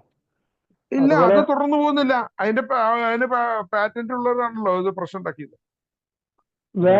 വേറെ എംബ്ലം ഉണ്ടോ? നമുക്ക് ബിഗ് ബുക്കിലൊക്കെ ഇതിനെ പറ്റി പറയുന്നുണ്ടല്ലോ, ത്രികോണത്തിന്റെ പറ്റിയും റൗണ്ടിനെ പറ്റി. അത് അന്നത്തെ ആയിരുന്നല്ലോ, പിന്നീട് ഇല്ലല്ലോ. പിന്നീടാണല്ലോ കേസ് വരലും പ്രശ്നമൊക്കെ ഉണ്ടായത്. എംബ്ലൊന്നുമില്ല. ഇപ്പൊ പലയിടത്തും കാണുന്നുണ്ട് ഒരു എംബ്ലം സ്വീകരിക്കുന്ന. അത് പലയിടത്തും അതൊരു ഒഫീഷ്യൽ എംബ്ലം ആയിട്ടൊന്നും എവിടെയും പറഞ്ഞു കേട്ടിട്ടില്ല. കുറെ ആൾക്കാർ കൈ പൊക്കി നിൽക്കണമൊക്കെ. ഓക്കെ, ഒഫീഷ്യലായിട്ട് ഇപ്പൊ എംബ്ലം ഇല്ല. പിന്നെ ഞാൻ ഒരു സംശയം ചോദിച്ചത്, ഈ നമ്മള് എന്റെ അറിവിലില്ല, അതേ എനിക്ക് പറയാറുള്ളൂ, എന്റെ അറിവിലില്ല. നീതീകരിക്കപ്പെട്ട ദേഷ്യത്തെ പറ്റി പറഞ്ഞപ്പോ, നീതീകരിക്കപ്പെട്ട ദേഷ്യം നമ്മള് അത് വിട്ടുകൊടുക്കാനല്ലേ പറഞ്ഞത്? അതിനെപ്പറ്റി ഒന്ന് വിശ്വസിക്കാം. നീതീകരിക്കപ്പെട്ട ദേഷ്യം എന്ന് പറഞ്ഞത് ഇല്ല എന്നാണ് ശരിക്കുള്ള അതിന്റെ യാഥാർത്ഥ്യം. ഇനി പറയുന്നു ആൽക്കഹോളിക് അല്ലാത്തവർക്ക് അത് ഒരു ലക്ഷറിയാണ്. പക്ഷെ നമ്മളെ പോലെ ആൽക്കഹോളിക് ആയിട്ടുള്ളവർക്ക് നീതീകരിക്കപ്പെട്ടതോ നീതീകരിക്കപ്പെടാത്തതോ ആയ ഏത് രീതിയിലുള്ള ദേഷ്യമായാലും അത് സർവവിനാശം സംഭവിക്കുന്നതാണ്, നമ്മളെ തന്നെ നശിപ്പിക്കുന്നതാണ്. അതാണ് അതിന്റെ കാര്യം. നമുക്ക് ശരിക്കും സത്യം പറഞ്ഞു കഴിഞ്ഞാൽ നീതീകരിക്കപ്പെട്ട ദേഷ്യം എന്ന് പറഞ്ഞ സാധനം ഇല്ല. എന്തിനും ദേഷ്യപ്പെടണമെന്നേ.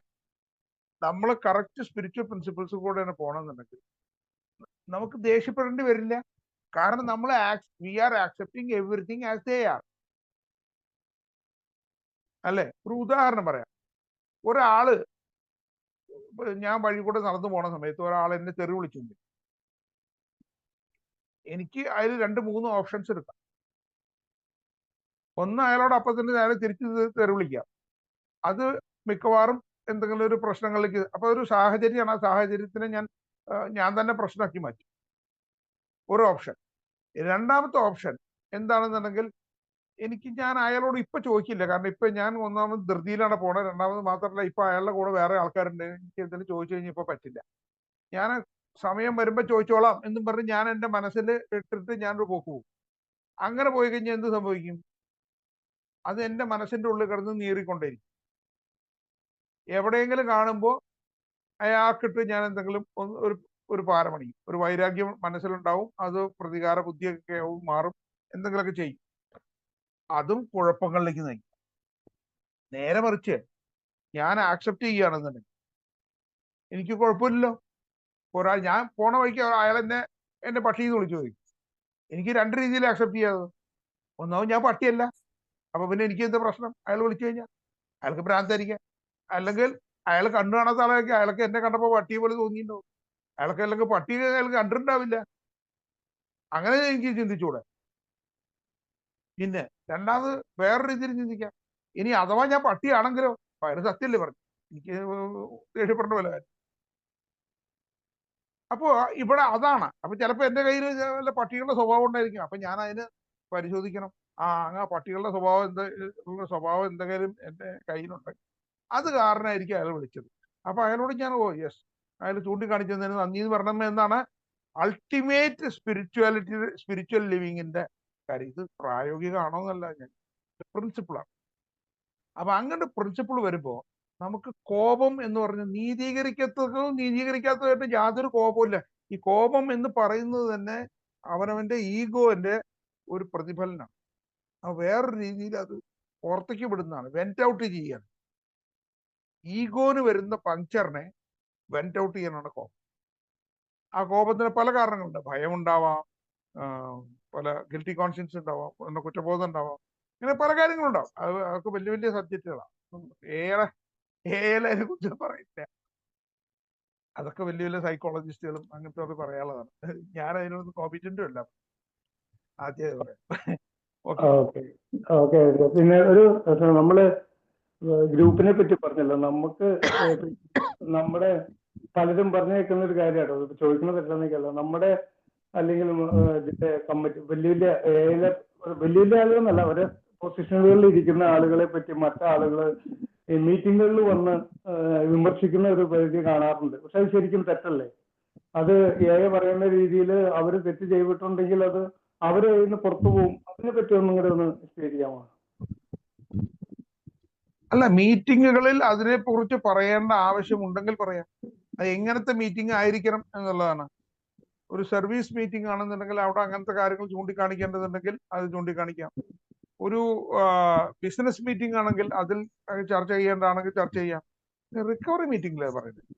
അത് പറയുന്നത് ആ റിക്കവറി മീറ്റിംഗിൽ ആൾക്കാര് റിക്കവറിക്ക് വേണ്ടി വന്ന ആൾക്കാരെ വീണ്ടും പുറകിലോട്ട് അടിക്കാൻ അത് ഉപകരിക്കുന്നു. ഒരു പ്രയോജനം ചെയ്യില്ല അവർക്ക് ജീവിതത്തിൽ ആർക്കായാലും. ഈ പറയുന്ന ആൾക്കടക്കം അയാളുടെ റിക്കവറിക്ക് സഹായകരമായ രീതിയിൽ ഒന്നും സംഭവിക്കും. അപ്പൊ അതുകൊണ്ട് അതിൻ്റെതായ സ്ഥലങ്ങളിൽ അത് പറയണമെന്നെ പറയാം. വിരോധമില്ല, ചൂണ്ടിക്കാണിക്കുന്നുണ്ട്, വിരോധമില്ല. ഇതും ഒരു കോമൺ വെൽഫെയറിന് ഹാനികരമാകുന്ന എന്തെങ്കിലും പ്രവർത്തനങ്ങൾ ഉണ്ടെങ്കിൽ അത് ചൂണ്ടിക്കാണിക്കുന്നതിന് ഒരു വിരോധമില്ല. കാരണം ഓരോ അംഗവും ട്രഡിഷൻസിന്റെ ഗാർഡിയൻസ് ആണ്.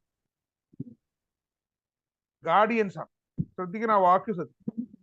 എന്നാൽ ചില സേവകന്മാർ മാത്രമാണ് അതിന് ലീഗലി ഒബ്ലിഗേഷൻ ഉള്ള ആൾക്കാർ മാത്രമാണ് അതിന്റെ കസ്റ്റോഡിയൻസ്. അപ്പൊ നമ്മൾ ഓരോരുത്തരും ഗാർഡിയൻസ് ആവുകൊണ്ട് നമുക്ക് ഒരു ഗാർഡിയന്റെ ഡ്യൂട്ടിയാണ് എന്തെങ്കിലും ഒരു അപാകത കണ്ടു കഴിഞ്ഞാൽ അതിനെ ചൂണ്ടിക്കാണിക്കുവാൻ. അത് തെറ്റല്ല. Okay, thank you. ചൂണ്ടിക്കാണിക്കണം നമുക്കറിയാമെങ്കിൽ, പക്ഷെ അത് ഒരു പബ്ലിക് പ്ലാറ്റ്ഫോമിലൊന്നും ആവരുത്. അത് അതിൻ്റെതായ അതിൻ്റെതായ സ്ഥലങ്ങൾ. ഇനി നമ്മൾ സ്പിരിച്വൽ ലൈഫിൽ നമ്മൾ പോകുമ്പോൾ നമ്മൾ വേറൊരു കാര്യം കൂടി സാധാരണഗതിയിൽ എനിക്ക് പണ്ടൊന്നും അറിയാത്ത കാര്യമായിരുന്നു അത്. എനിക്ക് ഈ എയുടെ ലൈഫിൽ കൂടെ വരുമ്പോൾ കിട്ടിയിട്ടുള്ള ചില മണിമുത്തുകൾ പോലത്തെ ചില എപ്പോഴും ഒരാളെ സാധാരണഗതിയിൽ വിമർശിക്കുകയാണ് വേണ്ടതെന്നുണ്ടെങ്കിൽ പറ്റുമെങ്കിൽ ഒറ്റയ്ക്ക് വിളിച്ച് പറയണം, അല്ലെങ്കിൽ അതിൻ്റെതായ ആ സമയത്ത് മാത്രം പറയണം. അതിൻ്റെതായി പറഞ്ഞില്ലേ, ഇപ്പൊ എയുടെ കാര്യത്തിൽ സേവനത്തിലുള്ള ആളാണെന്നുണ്ടെങ്കിൽ അങ്ങനത്തെ ബിസിനസ് മീറ്റിങ്ങുകളിലോ അങ്ങനത്തെ സ്ഥലങ്ങളിൽ മാത്രം പറയണം. നേരെ മറിച്ച് ഒരാളെ അപ്രീഷിയേറ്റ് ചെയ്യണമെങ്കിൽ നമുക്ക് എവിടെ വെച്ച് വേണം പറയാം. അനുമോദിക്കാനായിട്ട് നമുക്ക് ഒരു വിരോധമില്ല, അഭിനന്ദിക്കാനും അനുമോദിക്കാനും അത് അങ്ങനെ ചെയ്യാം. പക്ഷെ വിമർശിക്കുകയാണെന്നുണ്ടെങ്കിൽ പറ്റുമെങ്കിൽ ഒറ്റയ്ക്ക് വിളിച്ച് ആദ്യം ഒന്ന് പറഞ്ഞു നോക്കാം. എന്ത് ശരിയല്ലെങ്കിൽ അതിൻ്റെ ഒരു റെമഡിയൽ മെഷർ എന്നുള്ള നിലയ്ക്ക് ചെയ്യാം. എന്തുകൊണ്ടും എനിക്കിത് എൻ്റെ ജീവിതത്തിൽ വളരെയധികം പ്രയോജനം ചെയ്തു. പലരും വെറുപ്പുണ്ടായിരുന്ന പല ആൾക്കാരും തന്നെ എന്താ പറയാ അവരുടെ വെറുപ്പൊക്കെ മാറിയിട്ട് എന്നോട് സാഹോദര്യത്തിലും സൗഹൃദത്തിലും വളരെ വലിയ ഇതാണ്. അതുകൊണ്ട് ഇപ്പൊ ഏതെങ്കിലും ഒരു രീതിയിൽ ഒരു സാധാരണഗതിയിൽ എയിലാണെങ്കിലും പുറത്താണെങ്കിലും വേറൊരാളെ കുറിച്ച് ഒരു അപവാദം എന്തെങ്കിലും കേട്ട് കഴിഞ്ഞാൽ പലപ്പോഴും ഞാൻ ചെയ്യാറുള്ളത് എന്താണെന്നുണ്ടെങ്കിൽ ആദ്യം ആ വ്യക്തിയെ വിളിച്ച് ചോദിക്കും. ആ വ്യക്തി എനിക്ക് പരിചയവും വേണ്ടപ്പെട്ട ആളുമാണെങ്കിൽ, അല്ലെങ്കിൽ വല്ലവരെ കുറിച്ച് പറഞ്ഞല്ല പറഞ്ഞു, അങ്ങനത്തെ ആളാണെന്നുണ്ടെങ്കിൽ ആദ്യം ഞാൻ ആ വ്യക്തിയെ കുറിച്ച് ചോദിക്കും. ഈ ഇങ്ങനെയൊക്കെ ചില വാർത്തകൾ കേൾക്കേണ്ടത് ശരിയാണോ, അവരുടെ കൂടെ അഭിപ്രായം അറിയും. കാരണം നമ്മളുടെ ബിഗ് ബുക്കില് അവസാനമായിട്ട് ഒരു കാര്യം പറഞ്ഞു, അത് നിങ്ങളാരും ശ്രദ്ധിച്ചിട്ടുണ്ടോ എന്ന് എനിക്കറിയില്ല. ഹെർബർട്ട് സ്പെൻസറുടെ ഒരു വാക്കുകൾ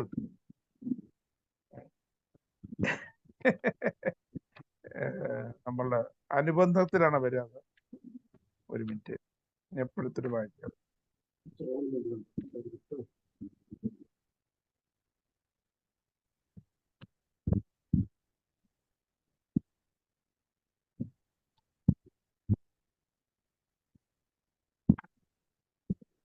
ഒരു മിനിറ്റ് ബുക്ക് എടുക്കട്ടെ, നിങ്ങൾ വായിക്കാം. അത് വളരെ ഇമ്പോർട്ടൻ്റ് ആണ് നമ്മളെ ജീവിത രീതിയിൽ വളരെ ഇമ്പോർട്ടൻ്റ് ആയിട്ടുള്ള കാര്യം.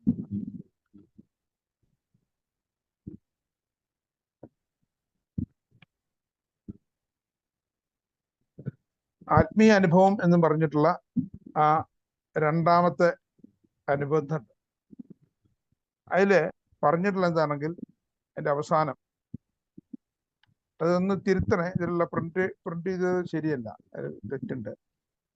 നോക്കൂ, അതിലെന്താ അവസാനത്തെ പാരഗ്രാഫ് പറഞ്ഞത്? ഈ പദ്ധതിയിലെ ആത്മീയതയുമായി ആരും വിഷമിക്കേണ്ടതില്ല എന്നാണ് ഞങ്ങൾ മനസ്സിലാക്കുന്നത്. സന്മനസ്സും സത്യസന്ധതയും തുറന്ന മനോഭാവമാണ് രക്ഷപ്പെടേണ്ട ആവശ്യകത. പക്ഷെ ഇവ അനിവാര്യമാണ്. ഇത് കഴിഞ്ഞിട്ട് പറയുന്നു, എല്ലാ അറിവുകൾക്കുമെതിരെ ഒരു തത്വമുണ്ട്, എല്ലാ വാദങ്ങൾക്കുമെതിരെ ഒരു തെളിവുമുണ്ട്. അത് മനുഷ്യനെ ശാശ്വതമായ അജ്ഞാനത്തിൽ നിലനിർത്തും. ഇതില് നിലയുക്തിക്കാത്ത അവഗണനയിൽ നിന്നുള്ളതിനെ കട്ട് ചെയ്തിട്ടുണ്ട് ഞാൻ. ശാശ്വതമായ അജ്ഞാനത്തിൽ അതാണ് അന്വേഷണത്തിന് മുമ്പേയുള്ള അവജ്ഞ അല്ലെങ്കിൽ അവഹേളനം. അന്വേഷണത്തിന് മുമ്പേയുള്ള അവജ്ഞ. Contempt, priority investigation. നമ്മളൊരാളെ കുറ്റപ്പെടുത്തുകയാണ്, കാര്യം എന്താണെന്ന് അന്വേഷിക്കാണ്ട് ഒരാളെ കുറ്റപ്പെടുത്തുകയാണെന്നുണ്ടെങ്കിൽ അത് സത്യം പറഞ്ഞു കഴിഞ്ഞാൽ അത് ഏറ്റവും വലിയൊരു പാപമായിട്ടാണ് കണക്കാക്കുന്നത്. ചിലപ്പോൾ അങ്ങനെയൊന്നും ആയിരിക്കില്ല സത്യം. നമ്മളുടെ മുൻവിധികളെ കൊണ്ട് മാത്രമായിരിക്കും നമ്മളത് ചെയ്യുന്നത്. അവിടെയാണ് എയിൽ പറയുന്ന ഏറ്റവും വലിയ കാര്യം, മുൻവിധികളെ നമ്മൾ മാറ്റും. അത് ഒരു സ്പിരിച്വൽ ലിവിങ്ങിന്റെ ഭാഗമാണ്. അപ്പൊ അതുകൊണ്ട് ഹെർബർട്ട് സ്പെൻസറുടെ വാചകങ്ങളാണത്, യാതൊരു സംശയവും ഇല്ല. There is a principle which is a bar against all information, which is proof against all arguments, and which cannot fail to keep a man in everlasting ignorance. That principle is contempt prior to investigation. Herbert Spencer. അപ്പോ alcoholics anonymous ഇത്രത്തോളം വെറും spirituality പറഞ്ഞു പോവല്ലാണ്ട് നമ്മളത് പ്രായോഗിക ജീവിതത്തിലേക്ക് എവിടെയൊക്കെ പാഠങ്ങൾ തരുന്നത് വലിയൊരു കാര്യമാണ്. ഇതാണ് എനിക്ക് തോന്നുന്നത്. ഓക്കെ, ഇനി എന്തെങ്കിലും ഇല്ല എന്നുണ്ടെങ്കിൽ താങ്ക് യു ചേട്ടാ ഹലോ വെൽക്കം ചോദിച്ചോളൂ. ഞാൻ ജെയിംസ് ആൽക്കോളിക്. അതെ, ഈ ലെറ്റർ 1942 അത് വ്യക്തികൾക്ക് ലെറ്റർ 1942 ഉണ്ടല്ലോ അശോകേട്ട, അത് ലേഖനമായിട്ട് വന്നതാണോ അതോ വ്യക്തികൾക്ക് പേഴ്സണലായിട്ട് മറുപടി കൊടുക്കുന്ന രീതിയിൽ എഴുതിയതാണോ? അതെ, അത് മറുപടി ആർക്കൊക്കെയോ മറുപടി കൊടുക്കുന്ന രീതിയിൽ എഴുതിയതിൽ നിന്ന് എടുക്കുന്നതാണ് അധികവും. ഈ ലെറ്റർ എന്ത് കാണുന്നൊക്കെ അതിന്ന് അദ്ദേഹം തന്നെ അടർത്തിയെടുക്കുന്ന വാചകങ്ങളാണ്. നമ്മളുടെ കയ്യിൽ ഇല്ല. അത് അവിടുത്തെ ആർക്കൈവ്സിൽ ഉണ്ടാവും. ഇപ്പൊ നമ്മള് എന്താ പറയാ GSU ന്യൂയോർക്കിൽ പോവുകയാണെന്നുണ്ടെങ്കിൽ അവിടുത്തെ ആർക്കൈവ്സിൽ ഇത് കിട്ടും, ഈ ലെറ്റർ. പെട്ടെന്ന് പറഞ്ഞു കഴിഞ്ഞാൽ ഇങ്ങനെ 1942 ഈ ലെറ്റർ ഉണ്ടാവും. താങ്ക് യു ചേട്ടാ. ഓക്കെ,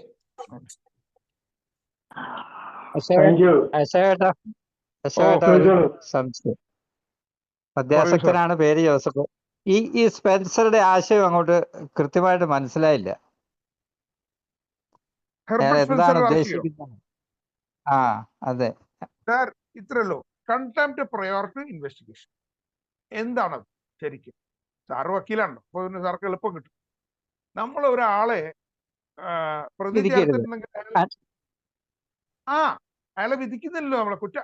അയാള് കുറ്റാരോപിതൻ മാത്രല്ലേ. അയാള് കുറ്റവാളി ആവുന്നത് എപ്പോഴാ? എല്ലാ ഇൻവെസ്റ്റിഗേഷനും കഴിഞ്ഞ് അയാൾക്ക് പറയാനുള്ളതും കേട്ടിട്ട് എന്താ പറയാ ജുഡീഷ്യസ്ലി അതിനെ ഒരു ജസ്റ്റിഫൈഡ് ആയിട്ടുള്ള രീതിയിൽ ചിന്തിച്ച് എല്ലാ ഭാഗങ്ങളും പരിശോധിച്ചതിന് ശേഷം വരുന്നൊരു തീരുമാനമാണല്ലോ ഇത്, അല്ലേ? അതുവരെ അയാൾക്ക് എപ്പോഴും എന്താ പറയാ ചില ആനുകൂല്യങ്ങൾ കൊടുക്കുന്നില്ലേ? അയാൾക്ക് നിരപരാധിത്വത്തിന് ചില ആനുകൂല്യങ്ങൾ കൊടുക്കാറുണ്ടല്ലോ. അപ്പൊ അങ്ങനെ ഒരാളെ അല്ലെങ്കിൽ അങ്ങനെ ഒരു കാര്യത്തിനെ നമ്മൾ ഒന്നും അറിയാതെ വെറുതെ കയറി ആൾക്കാരെ കുറിച്ച് ഒന്നും പറയരുത്. അതായത് ഞാൻ ഒരു ഉദാഹരണത്തിന് പറയാം. അപ്പൊ വളരെ സിമ്പിൾ ആയിട്ടുള്ള കാര്യമാണ്. ഇപ്പൊ AI ആരെങ്കിലും ഒരു സാമ്പത്തികമായിട്ട് എന്തെങ്കിലും ചെയ്തു എന്ന് വിചാരിക്കണം, പറയുന്നു കേൾക്കുന്നു, ആരോ ഒരാളോട് പറഞ്ഞു, അത് കേട്ടിട്ട് ഞാനും പറയാന്ന് പറഞ്ഞു കഴിഞ്ഞാൽ ഞാനത് പറയാൻ പാടില്ല. നേരെ മറിച്ച് അതിന്റെ എല്ലാ തെളിവുകളും പരിശോധിക്കപ്പെട്ടിട്ട് വേണ്ട വേണ്ട സ്ഥലങ്ങളിൽ അതെല്ലാം പരിശോധിക്കപ്പെട്ട് കഴിഞ്ഞിട്ട് കുറ്റവാളിയാണെന്ന് പ്രഖ്യാപിക്കുകയാണെന്നുണ്ടെങ്കിൽ ഓക്കെ. പിന്നെ അപ്പൊ എനിക്ക് വേണമെന്നുണ്ടെങ്കിൽ എൻ്റെ അഭിപ്രായം അതുവരെ സംശയത്തിന്റെ ആനുകൂല്യം ഞാൻ എപ്പോഴും ആ വ്യക്തിക്കും കൊടുക്കണം. അല്ലെങ്കിൽ ഞാൻ നീതിയുക്തമായിട്ടല്ല ചെയ്യുന്നത്. അത് മനസ്സിലായി. ഈ എല്ലാ തത്വങ്ങൾക്കും എതിരെ ആ അവസാനത്തെ പോർഷനിലാണ് അത് മനസ്സിലാകാതെ വരുന്നത്. ഒരു മിനിറ്റ്, ഞാൻ എടുക്കട്ടെ ബുക്ക്, ഞാൻ അടച്ചു വെച്ചു, ഞാൻ എടുക്കട്ടെ.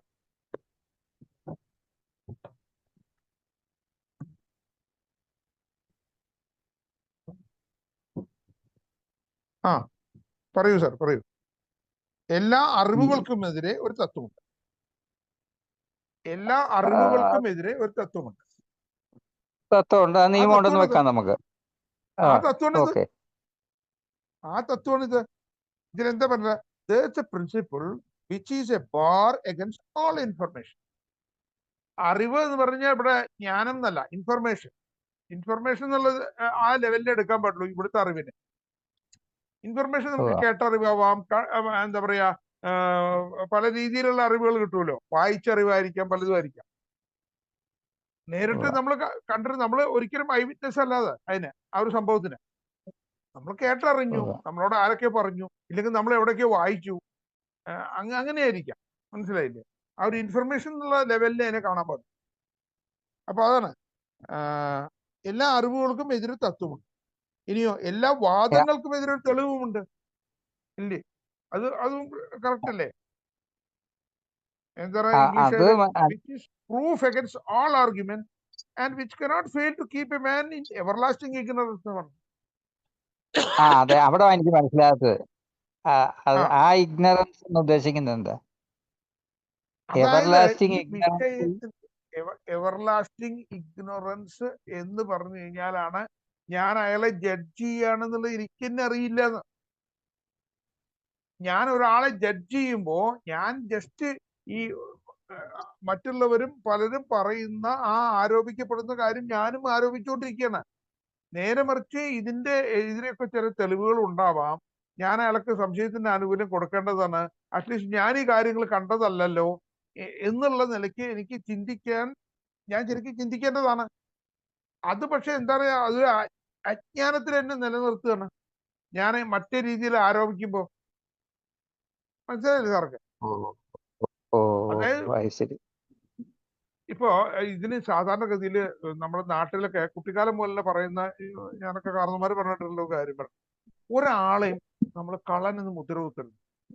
ഇപ്പൊ ക്ലാസ് റൂമിൽ ചിലപ്പോ എനിക്ക് എന്റെ അനുഭവത്തിൽ എനിക്ക് വീട്ടിൽ നിന്നൊരു അടി കിട്ടി, ഞാനിത് പറഞ്ഞു. അതായത് എൻ്റെ ഒരു നല്ല പേന കാണാതെ, ഞാൻ ചെറിയ ക്ലാസ്സിൽ പഠിക്കുമ്പോ, അന്നൊക്കെ പേനയില്ല, ചെറിയ ക്ലാസ്സിലൊക്കെ ആദ്യം പെൻസിലാ തരാം. അപ്പൊ മിക്കവാറും എല്ലാ പിള്ളേരുടെ ഒക്കെ പെൻസിലേ ഉള്ളൂ. നോട്ട്ബുക്കിൽ എഴുതാൻ തുടങ്ങുന്ന പ്രായം 5-ൽ 6-ലൊക്കെ പഠിക്കുന്നുണ്ട്. മറ്റൊക്കെ സ്ലേറ്റ് ആയിരുന്നല്ലോ 4ാം ക്ലാസ്സിൽ. അത് കഴിഞ്ഞ് നോട്ട്ബുക്കിൽ. അപ്പൊ പെൻസിലിന്റെ കൂടെ എനിക്കൊരു പേന ആരോ കൊണ്ടുവന്നിരുന്നു, ആരോ എനിക്ക് ഓർമ്മയില്ല, ആരോ ഗിഫ്റ്റ് ആയിട്ട് തന്നാണ്. ഇത് കാണാതായപ്പോ ഞാൻ വീട്ടിൽ വന്നിട്ട് പറഞ്ഞു, ഇത് ഇന്ന ആളെടുത്താണ്. എനിക്കതിന് വീട്ടിൽ കർശനമായ രീതിയിൽ എനിക്ക് അന്ന് ശാസന കിട്ടിയ ഒരു അടി കിട്ടിയത്. ഒരിക്കലും പറയാൻ പാടില്ല. എങ്ങനെ ഇത് കാണാതെ പറഞ്ഞത്? നാളെ അവിടെ തന്നെ പോയി നോക്കും, ചിലപ്പോൾ അവിടെ എവിടെയെങ്കിലും വീണ് നടക്കണ്ട. കൃത്യമായിരുന്നു ആ പറഞ്ഞു. പിറ്റേ ദിവസം ഞാൻ പോയിട്ട് ഞാൻ ക്ലാസ്സിലൊക്കെ തെരഞ്ഞു കഴിഞ്ഞപ്പോ ആ ഡെസ്കിന്റെ ഒരു മൂലയ്ക്ക്. അപ്പോ ഞാൻ ആലോചിച്ചു, എനിക്ക് ഒരിക്കലും ആ വ്യക്തിയോട് ഞാൻ പിന്നെ എങ്ങനെ, പക്ഷെ വേറെ ആരുടെ ഞാൻ പറഞ്ഞില്ല, എന്നാൽ കൂടി എന്റെ മനസ്സിൽ ആ വ്യക്തിയോട് ആ ഒരു കള്ളനാണെന്നുള്ള രീതിയിലും ഒക്കെ ഉണ്ടായിരുന്നു. ഇതെന്റെ ജീവിതത്തിൽ വന്ന് വലിയൊരു അനുഭവം. ഇതേപോലെ ഒരു 25 പൈസക്ക് വേണ്ടിയിട്ട് ഞാൻ പണ്ടൊരു കളവ് വന്നു. ഒരാൾ എന്നെ 25 പൈസ തന്നില്ല, പറ്റിച്ചു എന്ന് പറഞ്ഞു. അത് എൻ്റെ അച്ഛൻ അയാളുടെ മുമ്പിൽ വെച്ചിട്ട് പൊളിച്ചു കഴിഞ്ഞിട്ട് എനിക്ക് അവിടുന്ന് ഒന്നും പിന്നെ നിൽക്കാൻ പറ്റിയില്ല. അത് ഞാൻ ഒരു 8ാം ക്ലാസ് പഠിക്കുന്ന കാലത്താണ്. എനിക്ക് അവിടുന്ന് ഓടേണ്ടി വന്നു. ഇങ്ങനെയൊക്കെ ചില സംഭവങ്ങളുണ്ടായിരുന്നു. അപ്പൊ നമ്മള് ഒരു കാര്യമില്ലാതെ ആരോപിക്കലും ഇതൊക്കെ എത്രത്തോളം ഇതാണ്. ഇതേപോലെ പറയുന്ന വേറൊരു കാര്യമാണ്, പ്രത്യേകിച്ച് ഈ സ്ത്രീകൾക്ക് പരപുരുഷ ബന്ധം നമ്മൾ ആരോപിക്കുമ്പോൾ നാട്ടിലത് സാധാരണഗതി, പ്രത്യേകിച്ച് കള്ളുടി ചേർക്കുന്ന കാലത്തൊക്കെ സിമ്പിളായിരുന്നു. ഞാനൊക്കെ ഇവിടെ ഞങ്ങളുടെ നാട്ടില് കള്ളുഷാപ്പിന്റെ മുമ്പിൽ നിന്ന് കള്ളുടിക്കുമ്പോൾ അതിൽ ഏതൊക്കെ പെണ്ണുങ്ങൾ പോയി കഴിഞ്ഞ് കഴിഞ്ഞാൽ അവിടെ വേറെ ആരെങ്കിലും ഇരിക്കുന്നുണ്ടാവും. അവര് പറയും, ഓ അവള് മറ്റവന്റെ കൂടെയാണ് ഇപ്പൊ എന്ന് പറഞ്ഞു. ഞാനത് ഏറ്റുപറയായിരുന്നു ഒരു കാലത്ത്. പക്ഷെ നാട്ടിൽ പ്രത്യേകിച്ച് പറയാറുണ്ട്, നിങ്ങൾ കണ്ടിട്ടില്ല, നിങ്ങൾക്ക് എന്ത് പറയാനെന്താ അവകാശം? അവർ ചിലപ്പോ എന്താ പറയാ, നല്ല സുഹൃത്തുക്കളായിരിക്കും, വേറെ രീതിയിൽ അവർക്ക് ബന്ധം പരിചയവും ഇതൊക്കെ ഉണ്ടാവുകൊണ്ട് സംസാരിക്കുകയായിരിക്കും. ആ ഒരു സുഹൃത്തുക്കളോ സഹോദരന്മാരെ പോലുള്ള എന്താ ഒരു പ്രത്യേക വിചാരങ്ങളൊക്കെ ആയിരിക്കും എന്നൊക്കെ പറയാറുണ്ട്. അപ്പൊ അതൊക്കെ സത്യം പറഞ്ഞു ഞാൻ, എനിക്ക് ഇതൊക്കെ വായിക്കുമ്പോൾ അങ്ങനത്തെ എന്റെ ട്രേഡ്സിനെ കുറിച്ചാണ് എനിക്ക് ഓർമ്മ വരാറ്. ഇവിടെ ഒരു ഡിസ്കഷൻ വന്നത് നന്നായി സത്യം പറഞ്ഞു. കാരണം ഇങ്ങനത്തെ ട്രേഡ്സ് എപ്പോഴും മാറ്റി വെച്ച് കഴിഞ്ഞാലും പിന്നീട് ഇടയ്ക്കൊക്കെ അറിയാതെ പൊങ്ങി വരും. അപ്പൊ അതിനെയൊക്കെ വീണ്ടും ഒന്നും കൂടി റിഫൈൻ ചെയ്യാനുള്ള ഒരു ചാൻസാണ് ഇന്നത്തെ ഈ മീറ്റിംഗ് തന്നത്. നമുക്ക് ഓരോ ദിവസം ഓരോ മീറ്റിങ്ങുകളിൽ എന്ത് കിട്ടിയെന്ന് ചോദിക്കുമ്പോൾ ഇത് എനിക്ക് എന്നെ സംബന്ധിച്ച് ഇന്ന് വലിയ അമൂല്യമായ ഒരു കാര്യം. കാരണം ഇതിനെ കുറിച്ചൊക്കെ ഒന്നും കൂടി ഒരു റിവിഷൻ റിവ്യൂ ചെയ്യാൻ ആയിട്ടൊരു അവസരം. Okay, thank U. Thank you ചേട്ടാ. ക്ലിയർ ആയി കാണുന്നു വിചാരിക്കും. ഓക്കെ മനസ്സിലായി.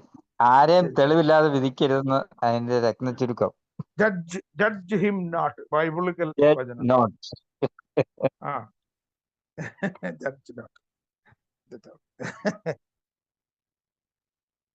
താങ്ക് യു അച്ഛൻ, താങ്ക് യു ജോസഫ് മാഷെ. ആരെ ചോദിക്കാൻ വന്നായിരുന്നു? അല്ല, അതായത് അത് ആ സ്പിരിച്വാലിറ്റിയെ കുറിച്ചിട്ടുള്ള ഒരു സമീപനത്തെ പറ്റി പറയുമ്പോ അല്ലേ അത് ഉദ്ദേശിക്കണേ, അല്ലേ? നമ്മുടെ പുസ്തകത്തിലെ ആത്മീയതയിലെ അപ്പൻഡിക്സ് ആ കൊടുത്തപ്പോൾ ലേഖനത്തിന്റെ അപ്പൻഡിക്സിൽ ആ ലേഖനത്തിന്റെ അവസാനമാണ് കൊടുത്തിട്ടുള്ളത്. അവസാനമാണല്ലോ കൊടുത്തക്കടെ. അപ്പൊ അതിനകത്ത് അവര് യഥാർത്ഥത്തിൽ ബിൽ ഡബ്ല്യു ഉദ്ദേശിക്കണ നമ്മുടെ ആത്മീയ സമീപനത്തോടുള്ള ഒരു സമീപനം കൂടിയല്ലേ? ആത്മീയതയിൽ വന്നു കഴിഞ്ഞാൽ പിന്നെ അങ്ങനെ ആയി പോവും. ആയിക്കോട്ടെ. ആത്മീയ അനുഭവത്തിനെ കുറിച്ച് പറയുന്നിടത്താണ് ഇത് പറയുന്നത് ലാസ്റ്റ് അല്ലേ? അത് വായിച്ചു നോക്കൂ, അതിന്റെ പശ്ചാത്തലം വായിക്കൂ. ഞാൻ വായിച്ചായിരുന്നു. ആത്മീയ അനുഭവം എന്നുള്ള ആ ഒരു ഇതിൽ വന്നപ്പോഴാണ് പറയുന്നത്. മനസ്സിലായി? രണ്ടാമത്തെ ഇതാണ്. എന്താണ് അതിന് മുമ്പ് പറയുന്നത്? അതിന് മുമ്പ് പറയുന്നത് വളരെ ക്ലിയർ ആണ്. We find that no one need have difficulty with the spirituality of the program. ഇത് വളരെ സിമ്പിൾ ആണ്. Willingness, honesty and open-mindedness are the essentials of recovery, but these are indispensable എന്നും പറഞ്ഞിട്ടാണ് ഇവിടെ പറഞ്ഞത്. ഇവിടെ ഓപ്പൺ മൈൻഡഡ്നെസ്, വില്ലിങ്നെസ്, ഓണസ്റ്റി, ഈ 3 കാര്യങ്ങളും ചേർന്ന് കിടക്കുന്ന ഒരു പ്രിൻസിപ്പിളാണ് താഴത്ത് പറഞ്ഞത്. ഹെർബർട്ട് സ്പെൻസറുടെ പ്രിൻസിപ്പിൾ അവിടെ ഉദ്ധരിച്ചപ്പോ ഈ 3 എണ്ണം അതിലുള്ള സന്നദ്ധത. എന്തിന് സന്നദ്ധത? എനിക്ക് വേറൊരാളെ കുറ്റപ്പെടുത്താതിരിക്കാനുള്ള സന്നദ്ധത. ഓണസ്റ്റി, ഞാൻ റിയലി ഓണസ്റ്റ് ആണെന്നുണ്ടെങ്കിൽ, ഞാൻ വേറൊരാളെ കുറ്റപ്പെടുത്തുന്നുണ്ടെങ്കിൽ, ഒരു തെളിവുമില്ലാണ്ട് കുറ്റപ്പെടുത്തുന്നുണ്ടെങ്കിൽ, എവിടെയോ എൻ്റെ ഉള്ളിൽ ആ കുറ്റപ്പെടുത്തുന്നത് മൂലം ലഭിക്കുന്ന ഒരു സുഖത്തിന് വേണ്ടിയിട്ടാണ് ഞാൻ ചെയ്യണത്. അത് ചിലപ്പോൾ അയാളോട് എനിക്ക് പല രീതിയിലുള്ള വിദ്വേഷം ഉണ്ടാവാം, ഇല്ലാതിരിക്കാം, ഒരു പരിചയമില്ലാത്ത ആൾക്കാരായിരിക്കാം. എന്നാൽ കൂടി ചിലപ്പോൾ ആ വ്യക്തിയോട്, ആ വ്യക്തി വിശ്വസിക്കുന്ന ചില തത്വങ്ങളോട്, നമ്മള് 4th സ്റ്റെപ്പ് ഇൻവെന്ററി എടുക്കുമ്പോൾ നമ്മൾ എന്തൊക്കെയാ എടുക്കുക? നമ്മൾ റിസൺമെന്റ് എടുക്കുമ്പോൾ റിസൺമെന്റ് ലിസ്റ്റിൽ നമ്മൾ എന്തൊക്കെയാ? വ്യക്തികള്, പിന്നെ പ്രസ്ഥാനങ്ങള് അല്ലെങ്കിൽ സ്ഥാപനങ്ങള്, പിന്നെ തത്വങ്ങൾ. അപ്പൊ ഏതെങ്കിലും തത്വങ്ങളോട് എനിക്ക് യോജിക്കാൻ പറ്റിയിട്ടില്ല, ആ തത്വങ്ങൾ വിശ്വസിക്കുന്ന ഒരു വ്യക്തിയാണ് അയാളെ കുറിച്ച് ആരെങ്കിലും പറയുമ്പോൾ ഞാൻ ചിലപ്പോൾ എൻ്റെ ഒരു മനസ്സിന്റെ സംതൃപ്തിക്ക് വേണ്ടിയിട്ടായിരിക്കും ഒരു അന്വേഷണം നടത്താതെ ചുമ്മാ അടിച്ചുവിടും. അതൊക്കെ എപ്പോഴും നമ്മളെ എവർലാസ്റ്റിംഗ് ഇഗ്നോറൻസിലാണ് വെക്കുന്നത്. ഇത് വളരെയധികം എന്താ പറയാ, മണിമുത്തുകളാണ് മനസ്സിലായില്ലേ? അപ്പൊ ഓപ്പൺ മൈൻഡഡ്നെസ്, തുറന്ന മനസ്സിലുണ്ടെങ്കിൽ ഉള്ള ഒരാളായിരുന്നുകൊണ്ട് ഞാൻ എന്താ ചെയ്യുക? ആദ്യം അതിനെ കുറിച്ച് അന്വേഷിക്കും, അയാളെ കുറിച്ച് പറഞ്ഞാൽ ശരിയാണോ എന്നുള്ളത്. ശരിയാണെന്ന് എനിക്ക് ബോധ്യപ്പെട്ടാൽ മാത്രമേ ഞാൻ പറയുള്ളൂ. അതും പറയേണ്ട സ്ഥലത്തേ ഞാൻ പറയുള്ളൂ, അല്ലാണ്ട് എല്ലാവരും കയറി പറയില്ല. Okay okay. അശ്വനിയുടെ എൻ്റെ ഒരു അനുഭവം പറയും. ഞാൻ ഇതിൽ വന്ന സമയത്ത് ഓൺലൈൻ മീറ്റിങ്ങുകൾ മാത്രമാണ് ഞാൻ അറ്റൻഡ് ചെയ്യുന്നത്. അപ്പൊ ഈ ഓൺലൈൻ മീറ്റിങ്ങില് വരുന്ന ഒരു വ്യക്തിയോട് എൻ്റെ മനസ്സിന്റെ ഉള്ളില് ഈ പുള്ളി എന്ത് ഷെയറിങ് ചെയ്യണേ, ഈ പുള്ളിക്ക് പ്രാക്ടിക്കലായിട്ടൊന്നുമില്ല, പറച്ചിലും മാത്രമേ ഉള്ളൂ. പക്ഷെ ആ വ്യക്തിയായിട്ട് ഞാൻ ഒരിക്കലും direct സംസാരിക്കുന്നൊന്നുമില്ല.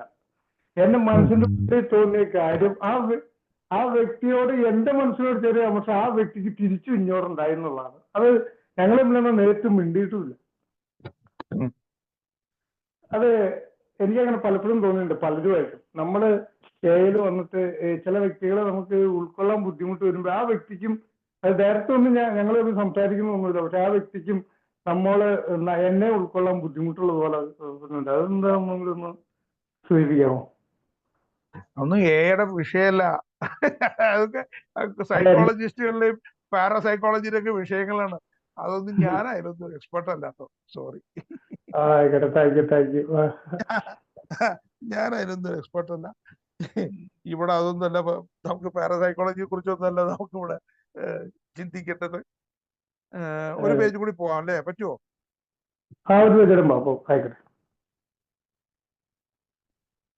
Okay. 155 page. Built by the one and the many. അതായത് ഒരാളും വളരെ കൂടുതൽ ആൾക്കാരും കൂടി നിർമ്മിച്ചെടുത്തത്. നോക്കാം എന്താ പറയുന്നത്. ഇതും 2 ഭാഗമാണ്. ആദ്യത്തെ ഭാഗം എഗൈൻ എ കംസ് ഓഫ് ഏജിൽ, രണ്ടാമത്തെ ഭാഗം ഇദ്ദേഹത്തിന്റെ ടോക്ക്. അപ്പൊ എ കംസ് ഓഫ് ഏജിന്റെ പേജ് നമ്പർ 234. ഇതൊക്കെ ലാസ്റ്റ് ഭാഗമാണ്. ആ 4 o'clock ആഫ്റ്റർനൂൺ ആയി. അതെ, 234 അത് ലാസ്റ്റ് പാരഗ്രാഫ്. അതായത് concluding session 1955 Saint Louis convention concluding സെഷനിലെ ഉള്ള അതിനെക്കുറിച്ചുള്ള എന്താ പറയുക ട്രാൻസ്ക്രൈബ് ചെയ്ത ആ ഭാഗങ്ങളാണ്. നോക്കാം. കറക്റ്റ് ട്രാൻസ്ക്രൈബ് ആണോ പിന്നീട് എഴുതിയതാണോ എന്നുള്ളതൊന്നും എനിക്കറിയില്ല. ചിലപ്പോൾ അവിടെ റാപ്പോ വെച്ചിട്ടുണ്ടാവും. ആ മീറ്റിംഗ് നടക്കുന്ന സമയത്ത് റാപ്പോ ഒന്നും കൊണ്ടുവരുന്നുണ്ടല്ലോ, ഷോർട്ട് ഹാൻഡിലൊക്കെ അന്നത്തെ കാലത്തൊക്കെ ഷോർട്ട് ഹാൻഡിലാണ് എഴുതിയിരുന്നു. അങ്ങനെയൊക്കെ വെച്ചിട്ടുണ്ടാവാം, അറിയില്ല. നോക്കട്ടെ. എന്തായാലും we give thanks to our heavenly Father who though so many friends and through so many means and channels has allowed us to construct this wonderful edifice of the Spirit in which we are now dwelling. This cathedral whose foundations already rest upon the corners of the earth. അവസാനത്തെ ആ നന്ദി പറയുന്ന ആ time ഉണ്ടോ, last മിനിറ്റിലുള്ള ഇതിനെ conclude ചെയ്യണ വാക്കുകളാണ് ആരുടെ, ബിൽഡബ്ല്യുവിന്റെ. അത് എത്ര ബ്യൂട്ടിഫുൾ ആയിട്ടാണ് അദ്ദേഹം സംസാരിക്കുന്നത്. എത്ര എന്താ പറയുക, പറയാതെ പറ്റില്ല. നോക്കാം എന്താണ്.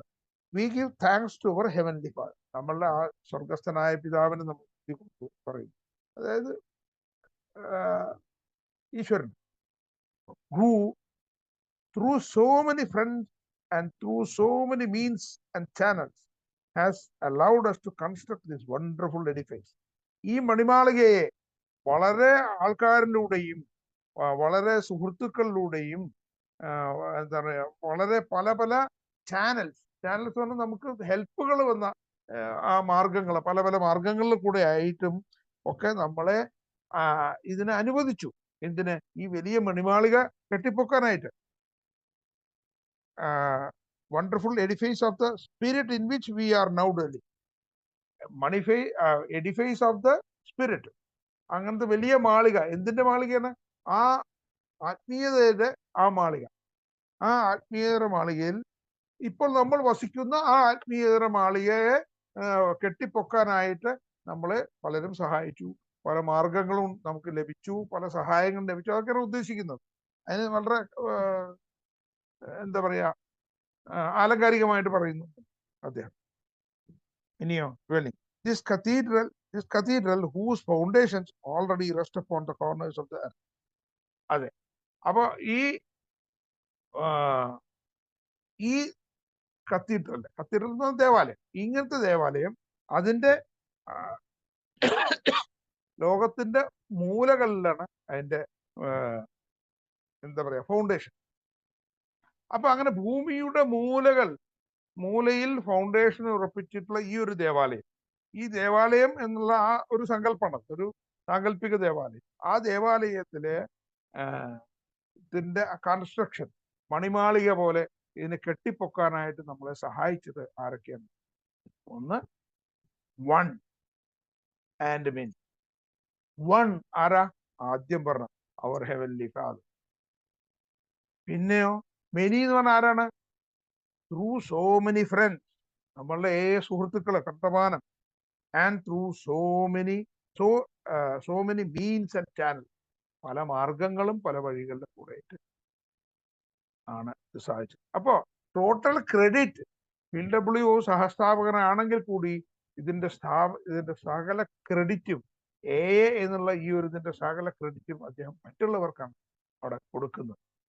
അത് വീതിച്ചു കൊടുക്കുകയാണ് അവിടെ ദൈവത്തിനും ബാക്കിയുള്ളവർ. ഈ ഫ്രണ്ട്സ് എന്ന് പറയുന്നത് നോൺ എക്കാരെ കുറിച്ചും കൂടിയാണ്. അവരാണ് മെയിൻ ആയിട്ട് വരുന്നത്, ഫ്രണ്ട്സ് ഓഫ് എ എന്ന് പറഞ്ഞു കഴിഞ്ഞാൽ. അപ്പോൾ ആൽക്കഹോളിക്സ് അനോണിമസ് പറഞ്ഞ ഈ മണിമാളിക ലോകത്തിന്റെ എന്താ പറയാ ഭൂമിയുടെ ഇതിൽ സൃഷ്ടിക്കപ്പെട്ടിട്ടുള്ള ഈ വലിയ ഒരു ദേവാലയം പോലെ സൃഷ്ടിക്കപ്പെട്ടിട്ടുള്ള ഈ മണിമാളിക കൺസ്ട്രക്ട് ചെയ്യാനായിട്ടുള്ള സഹായങ്ങളും ഒക്കെ ചെയ്ത ആ ഫ്രണ്ട്സിനും മാർഗങ്ങൾക്കും ആ ദൈവത്തിനുമൊക്കെ ഒരു നന്ദി പ്രകാശിപ്പിക്കുന്ന ഒരു സ്പീച്ചിന്റെ ഒരു ഭാഗമാണ്. ഇനിയോ, on its great floor we have inscribed our 12 steps of recovery. ഇതിന്റെ തറയിൽ, ഗ്രേറ്റ് ഫ്ലോർ, മഹത്തായ തറയിൽ, തറ എന്നുള്ള വാക്കല്ല ശരിക്കും ഉപയോഗിക്കേണ്ട, എനിക്ക് അതിനെ അറിയില്ല. അടിസ്ഥാനം എന്ന് പറഞ്ഞാൽ പറയാം. ഫ്ലോർ എന്നുള്ളതിന് എന്താ വേറെ തറ എന്നല്ലാണ്ട് എന്താ പറയാ, നിലത്ത്, ഇതിന്റെ നിലത്ത്, മഹത്തായ ഇതിന്റെ നിലത്ത് എന്താണ്, we have inscribed our 12 steps of recovery. അപ്പൊ ഏറ്റവും ബേസ് ആയിട്ടുള്ള എന്താണ്, നമ്മുടെ 12 പടികൾ. ഈ 12 പടികളാണ് അവിടെ കൊത്തിവെച്ചിട്ടുള്ളത്. On the side walls, the buttresses of the AA traditions have been set in place to contain us in unity for as long as God may will it so. ദൈവം എന്താ പറയാ, ദൈവത്തിന് ആഗ്രഹിക്കുന്ന അത്രയും കാലം ഈ നമ്മളുടെ ഈ 12 പാരമ്പര്യങ്ങളെ ഇതിന്റെ ഈ കെട്ടിടത്തിന്റെ, ഈ കത്തീഡ്രലിന്റെ സൈഡ് വാൾസിലെ ബട്രസസ് ആയിട്ട് വെച്ചിരിക്കുന്നത്. ബട്രസസ് എന്ന് പറഞ്ഞാൽ നമ്മൾ പല പഴയ ബിൽഡിങ്ങുകളിലൊക്കെ കണ്ടിട്ടുണ്ടാവും. ഈ സൈഡ് വാളിനോട് ചേർന്നിട്ട് കുറച്ച് പ്രൊജക്ട് ചെയ്ത് നിൽക്കുന്ന തൂണാണോ വെച്ചാൽ തൂണല്ല, അത് കുറച്ച് പ്രൊജക്ട് ചെയ്ത് നിൽക്കുന്നുണ്ടാവും. അങ്ങനത്തെ പോർഷൻസ് ഉണ്ടാവും. അതിനൊക്കെയാണ് ബട്രസസ് എന്ന് സാധാരണ പറയാം. ഇതെന്റെ പരിമിതമായ അറിവാണ്, ഞാൻ സിവിൽ എഞ്ചിനീയർ അല്ല, ആദ്യം ആർക്കിടെക്ചർ അല്ല, എന്റെ പരിമിതമായ അറിവ്. അപ്പൊ ആ ബട്രസസ്, അതായത് നമ്മുടെ സൈഡ് വാളില്ലേ, ഭിത്തിയില്ലേ, ചുമരിന്ന് ഇങ്ങനെ കുറച്ച് പ്രൊജക്ട് ചെയ്ത് ഇങ്ങനെ നിൽക്കുന്ന കണ്ടിട്ടില്ലേ പഴയ ചില കൺസ്ട്രക്ഷനുകളിലൊക്കെ കാണാതെ, പ്രത്യേകിച്ച് ചർച്ചുകളുടെയും അങ്ങനെ കത്തീഡ്രലായിട്ടല്ലോ ഉപയോഗിച്ചത്. അപ്പൊ അങ്ങനത്തെ ഇതിലൊക്കെ അതിനെ കുറിച്ച് കണ്ടത്. അപ്പൊ ആ ബട്രസസ് ആയിട്ട് നിൽക്കുന്നത് എന്താണ്, അതായത് സംരക്ഷിച്ചേക്കുക. ശരിക്ക് ഭിത്തിയെ സംരക്ഷിക്കുന്ന രീതിയിലാണ്, ഭിത്തിക്ക് കൂടുതൽ ബലം കൊടുക്കാനായിട്ട്. അങ്ങനത്തെ ബട്രസസ് ആണ് 12 നമ്മുടെ പാരമ്പര്യം. ഇനിയോ അത് ആ 12 പാരമ്പര്യങ്ങൾ അങ്ങനെ നിൽക്കുന്നത് കൊണ്ട് ദൈവം നിലനിർത്തുന്ന, അദ്ദേഹം ആഗ്രഹിക്കുന്ന അത്രയും കാലം. അതാണ് അതിന്റെ ആശയം. Eager hearts and hands have lifted the spire of our cathedral into its place. Eager hearts, വളരെയധികം എന്താ പറയാ, ഉത്സുകരായിട്ടുള്ള ആൾക്കാരുടെ ഹൃദയങ്ങൾ, ആൻഡ് ഹാൻഡ്സ്, അവരുടെ കൈകള്, have lifted the spire of our cathedral into its place. ഈ സ്പയർ ഓഫ് കത്തീഡ്രൽ എന്ന് പറഞ്ഞാൽ നമ്മൾ താഴേക്കോടം എന്നൊക്കെ പറയില്ലേ, ശിഖരം എന്ന് പറയും, ഏറ്റവും മുകളിലുള്ള അത്. അതിനെ അത്രയും എന്താ പറയാ, വളരെയധികം ഔത്സുക്യത്തോടു കൂടി നിൽക്കുന്ന ഹൃദയങ്ങളും അങ്ങനത്തെ കൈകളുമാണ് അതിനെ ഉയർത്തിയിട്ട് ആ ശിഖരത്തിനെ അവിടെ സ്ഥാപിച്ചിട്ടുള്ളത്. The spire bears the name of service. ആ സ്പയർ ആണ് സർവീസ്, സേവൻ. ഏത്? ആ ശിഖരം. May it ever point straight upward toward God. കണ്ടില്ലേ, ശിഖരം എപ്പോഴും മുകളിലേക്ക് ലഭിക്കാം. അപ്പൊ അത് എല്ലായ്പ്പോഴും ഈശ്വരനിലേക്ക് തന്നെ, മുകളിലോട്ട് തന്നെ അത് എന്താ പറയാ, മുകളിലേക്ക് തന്നെ നോക്കി നിലനിൽക്കട്ടെ, മുകളിലേക്ക് തന്നെ ചൂണ്ടിക്കാണിച്ച് തന്നെ. ഓക്കെ, നേരെ മുകളിൽ, സ്ട്രെയിറ്റ് അപ്വേർഡ്. ഇനിയോ ഇത്രയാണ് ഇതെന്ന് എടുത്തിട്ടുള്ളത്. ഈ 4 o'clock ആഫ്റ്റർനൂൺ എന്നുള്ള ഭാഗത്തിലെ ലാസ്റ്റ് കൺക്ലൂഡിങ് പാരഗ്രാഫാണ് ഇട്ടത്. അതായത് 4 o'clock ആഫ്റ്റർനൂൺ എന്ന് അവിടെ കണ്ടമാനം പേര് സംസാരിച്ചു. അതില് BLWന്റെ കൺക്ലൂഡിങ് സ്പീച്ചാണ്. അതിന്റെ ലാസ്റ്റ് 2-3 വാചകങ്ങളാണ് നമ്മൾ വായിച്ചത്. ഇനി അതിന്റെ അടുത്ത ഭാഗം, ടോക്ക് 1959. എവിടെയോ 1959 എവിടെയോ അദ്ദേഹത്തിന്റെ ഷെയറിംഗ് നടത്തിയതില് അദ്ദേഹത്തിന്റെ സംഭാഷണത്തിന്റെ നിന്ന് എടുത്ത ചില വാചകങ്ങൾ എന്താണോ. It is not only to the few that we owe the remarkable developments in our unity and in our ability to carry AA's message everywhere. It's not only to the few that we owe the remarkable developments in our unity and in our ability to carry AA's message everywhere. എയുടെ ഈ സന്ദേശം എല്ലായിടത്തും പ്രചരിപ്പിക്കാനായിട്ട്, അല്ലെങ്കിൽ carry ചെയ്യുന്നുണ്ട്. പ്രചരിപ്പിക്കുക എന്ന് പറഞ്ഞാൽ ആ ഒരു അർത്ഥത്തിലല്ല, പ്രചാരണം എന്നുള്ള അർത്ഥത്തിലല്ല. പക്ഷെ ഇതിനെ കൂടുതൽ സന്ദേശം വഹിക്കാനായിട്ട് it is not only to the few that we owe. ഈ കുറച്ച് പേരോട് മാത്രമല്ല നമുക്ക് കടപ്പാടുള്ളൂ എന്നാണ് പറഞ്ഞത്. ഇനിയോ indeed it is the many, indeed it is to the labors of all of us that we owe these prime blessings. അപ്പോ നമുക്ക് ഈ കുറച്ചു പേരോട് മാത്രമല്ല ഉള്ളൂ, ഈ സന്ദേശം മൊത്തം ലോകത്ത് മുഴുവൻ എല്ലാ സ്ഥലങ്ങളിലും ഇത് എത്തിക്കാനായിട്ടുള്ള ആ പ്രയത്നത്തിന്റെ കാര്യത്തില് നമ്മളൊക്കെ ചെയ്ത പ്രയത്നങ്ങളും അതേപോലെ അല്ലാതെ കുറച്ച് പേരോട് മാത്രമല്ല ഉള്ളൂ നമുക്ക് കടപ്പാടുള്ളൂ.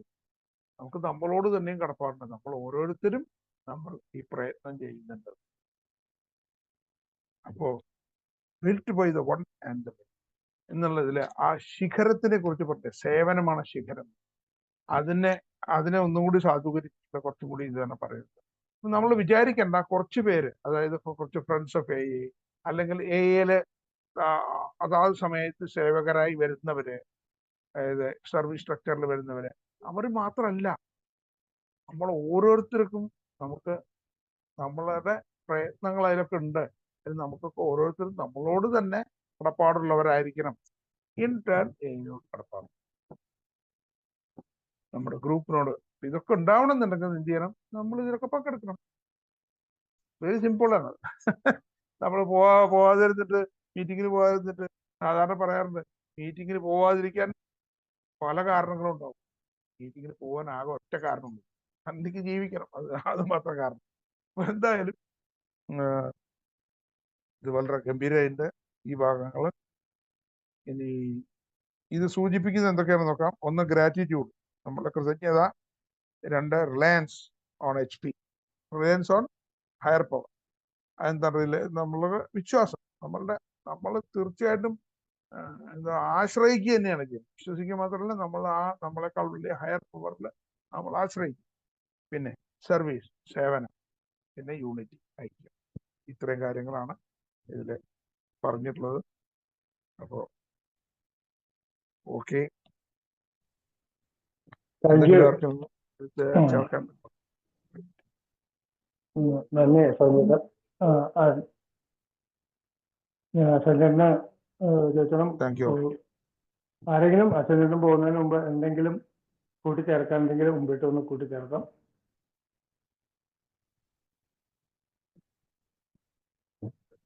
ഓക്കെ സഞ്ജേട്ടാ, താങ്ക് യു വെരി മച്ച്. ഗ്രൂപ്പിന്റെ പേരിലും ഞങ്ങളുടെ എല്ലാവരുടെയും പേരിലുള്ള നന്ദി അറിയിക്കുന്നു. വീണ്ടും വരിക, ഒരിക്കൽ കൂടി നന്ദി പറഞ്ഞുകൊണ്ട് ആർക്കെങ്കിലും ഇപ്പൊ പറഞ്ഞ കാര്യം അല്ലെങ്കിൽ ജനറൽ ഷെയറിനായിട്ടോ ഒരു 5 മിനിറ്റ് ഉണ്ട് സംസാരിക്കുന്നതിന് മുമ്പിട്ട് വരാം.